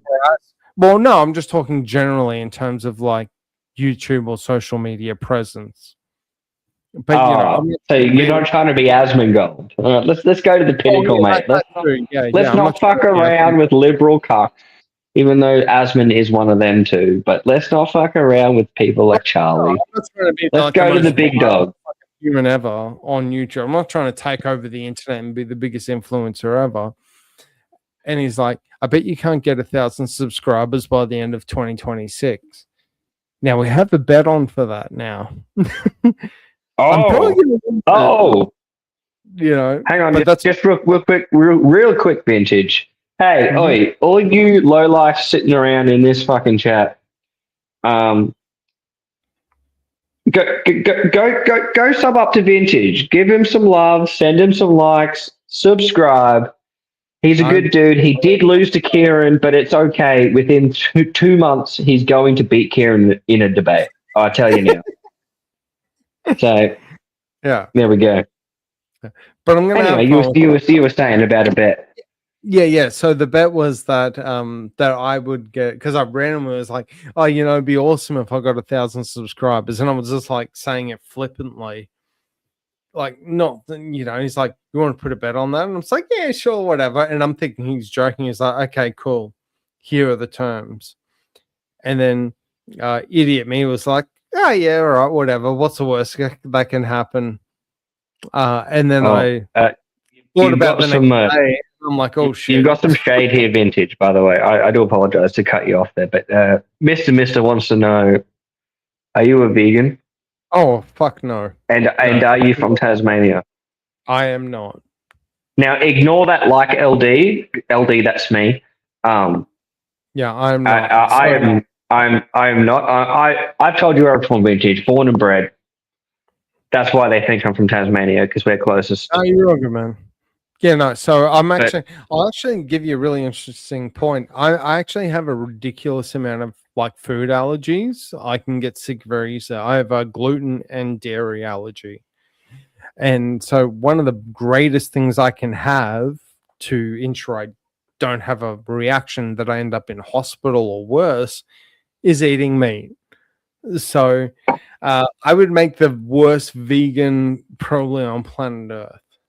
You know, and it's like, hey, we've got yogurt, or you could put a bullet in a deer, and it's like, okay, I'm going to put 3 bullets in the deer. Like, I need that venison. I need that venison. Yeah, like it's, you know, it's just going to happen. So yeah, no. When people like want to assume I'm a vegan, I actually think it's pretty hilarious. I just like Husker's little comment here that he's a vegan who eat the animals that eat the plants, and I approve of this message. This is what true veganism is. And prove me wrong. If you remember, there was what was her name? I can't remember her real name. Tash. Her first name is Tash. Can't remember her surname, but she was. Peterson? I honestly can't remember. It was Vegan Booty. Yeah, Tash Peterson, the vegan dude. Yeah, that's what I thought you were I don't talking remember about. the surname. Don't I ask didn't me know the why I know surname. that. But anyway, keep going. So, Vegan Booty exiled from Australia because you do not eat meat. She's literally she's in her, and if you're talking objectively, you could say, yeah, mate, she's somewhat attractive, fair call. But she's I'm just Carry on. Carry on. I'm generous. You know what? I'll accept the description of somewhat sure. As long as you put a paper bag over her head with a couple of eye holes so she can breathe, that's fine. I'm being generous for the sake of my point.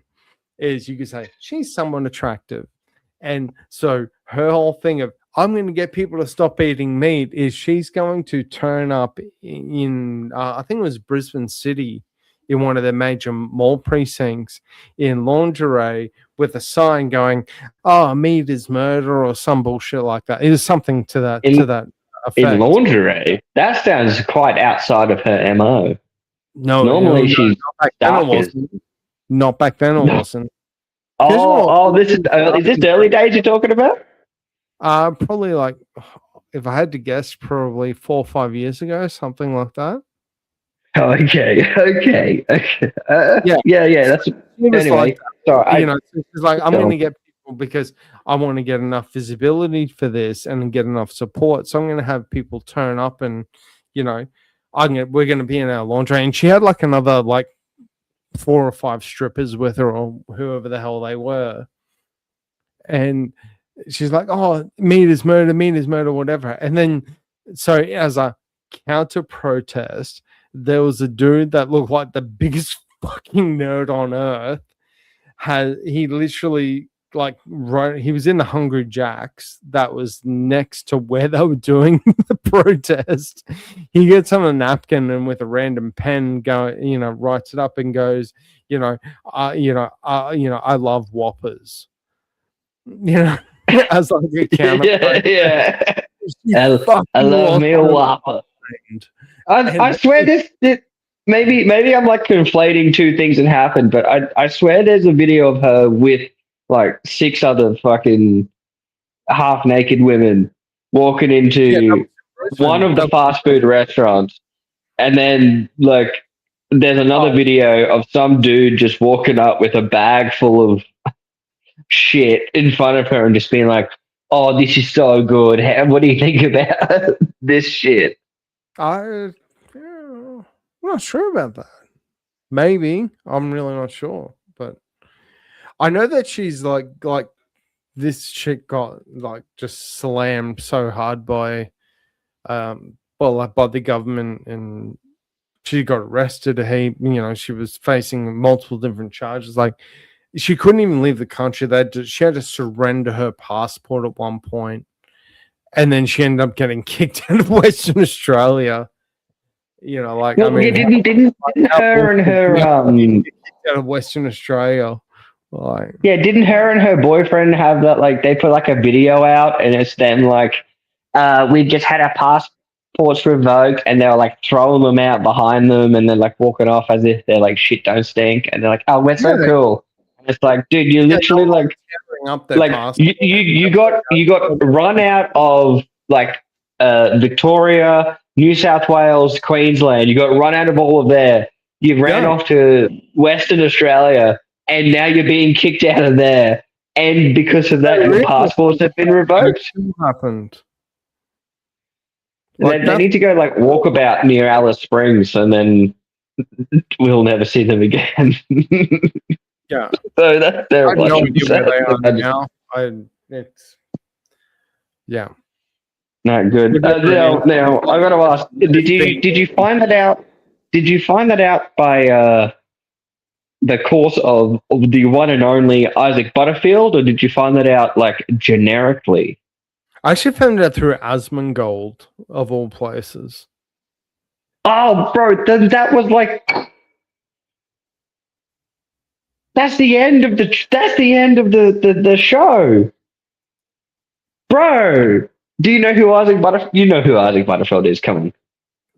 Mate, I went to VIP. I had a VIP ticket to his to one of his shows here in Australia. Look, for 6 weeks. For 6 weeks, he made a. I had a short about what I said. All right, it's fine. We big dick contest over. But I'm just saying. Contest is like it is. Well, Isaac Butterfield's an amazing comedian. You know, he's really amazing. Funny. I think he's maybe it's me. I think it might be me, but maybe he's fallen off a little bit in the last maybe year or so, but he's still pretty funny. I started watching too much of his stuff and started realizing that he's a lot more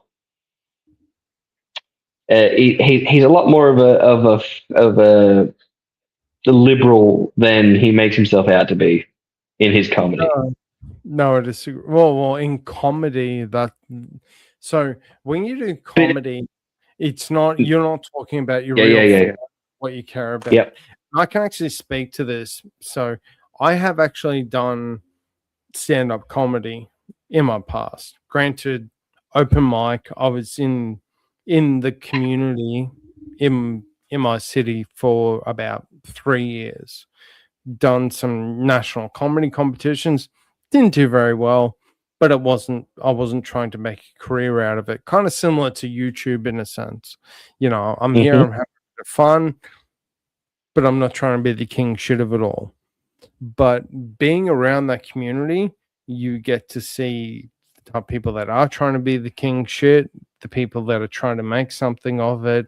And regardless of whether you're in a comedy community, you work for a Fortune 500 company, you work for the government, there is always what I will call office politics.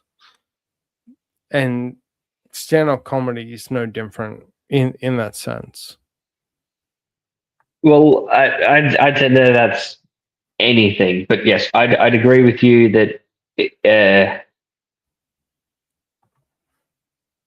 most people. Well, yeah, you know, I'm fine with just sitting on this fence.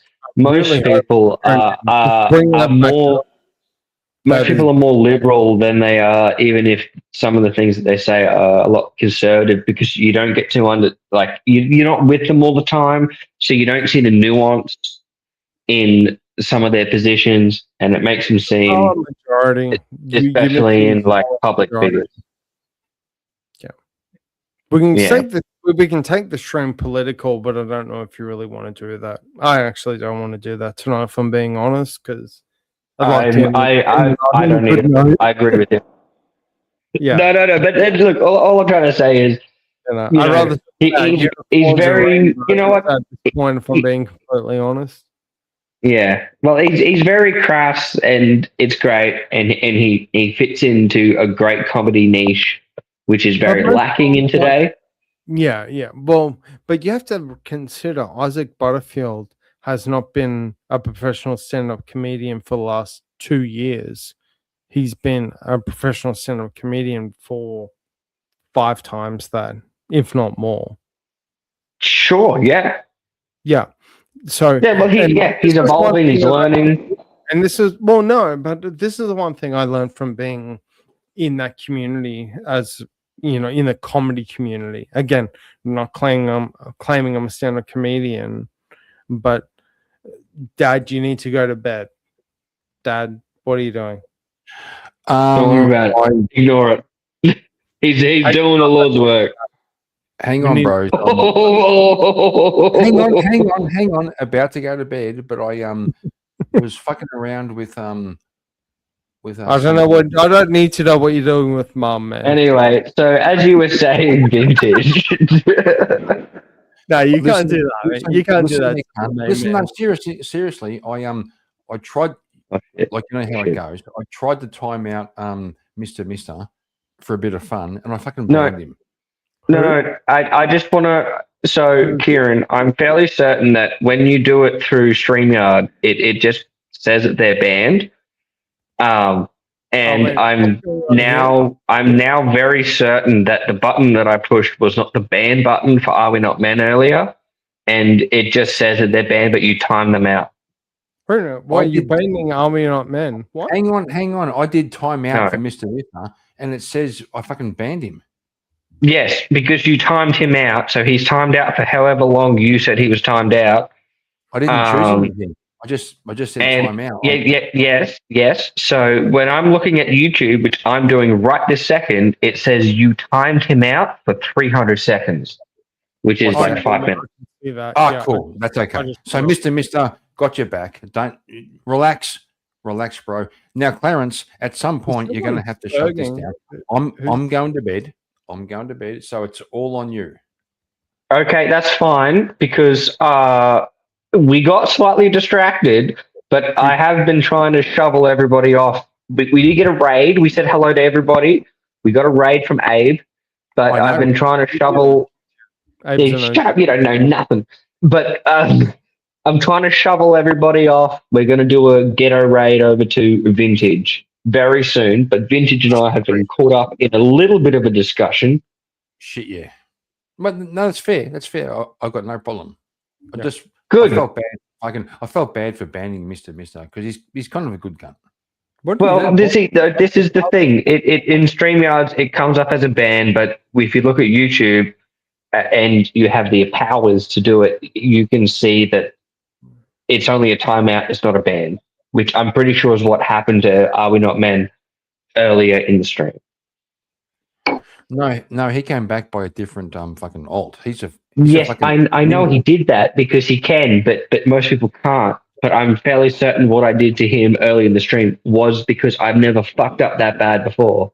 So I'm defending myself here.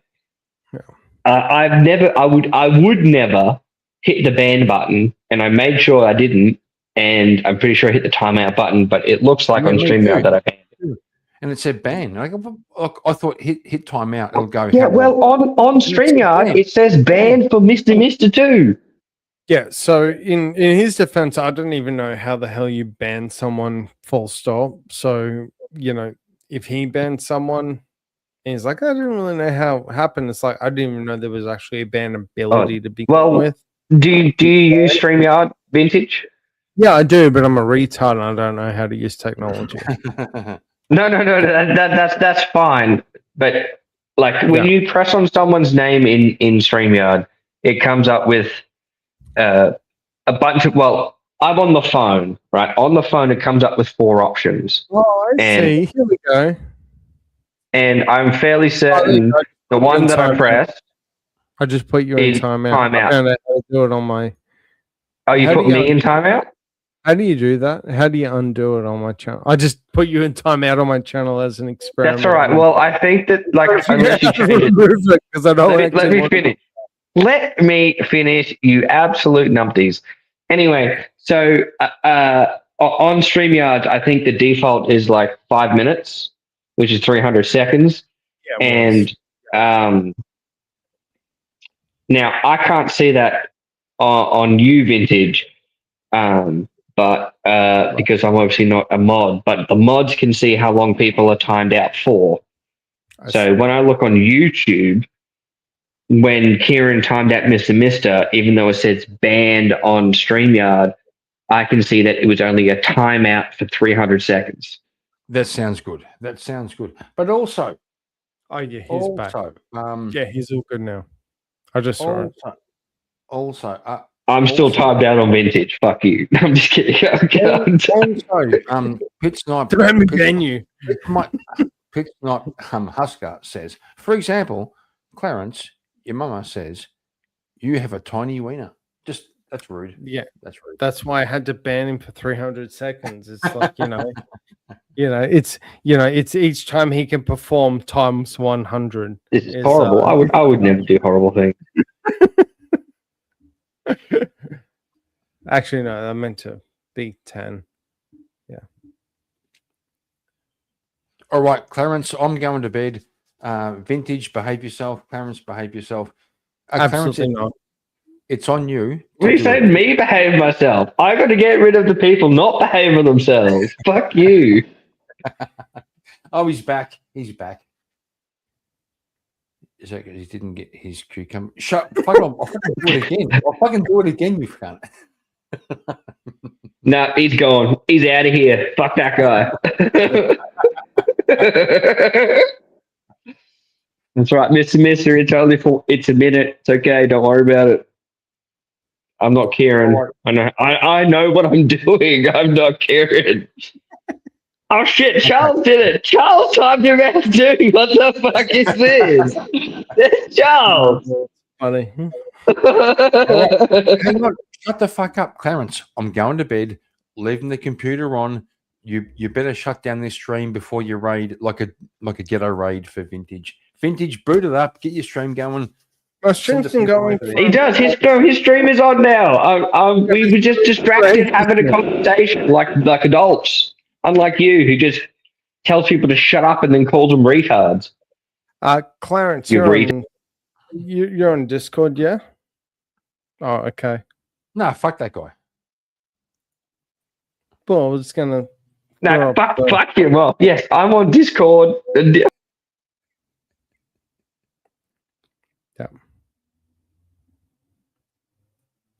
Okay, so I thought I was about to rule the whole stream there for a sec. It's like it's just me. I win.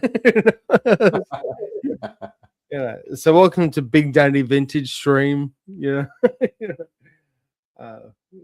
Clear joke there.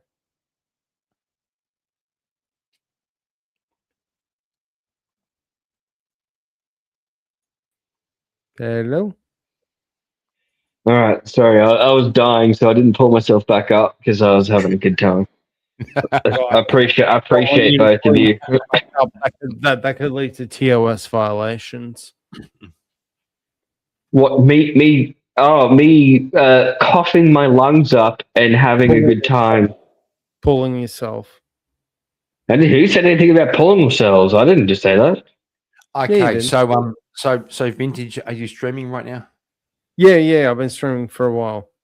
Okay, then Clarence, can you be a proper mod and put? I've fucking done it. Don't even start here. I'll do it again. I'll do it fucking again. Do it again and get the. Here you go, everybody. No, Kieran, here. You can leave.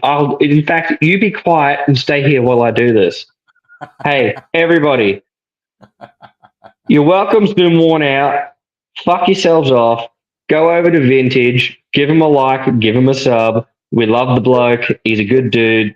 And just like always, remember one very, very, very important thing.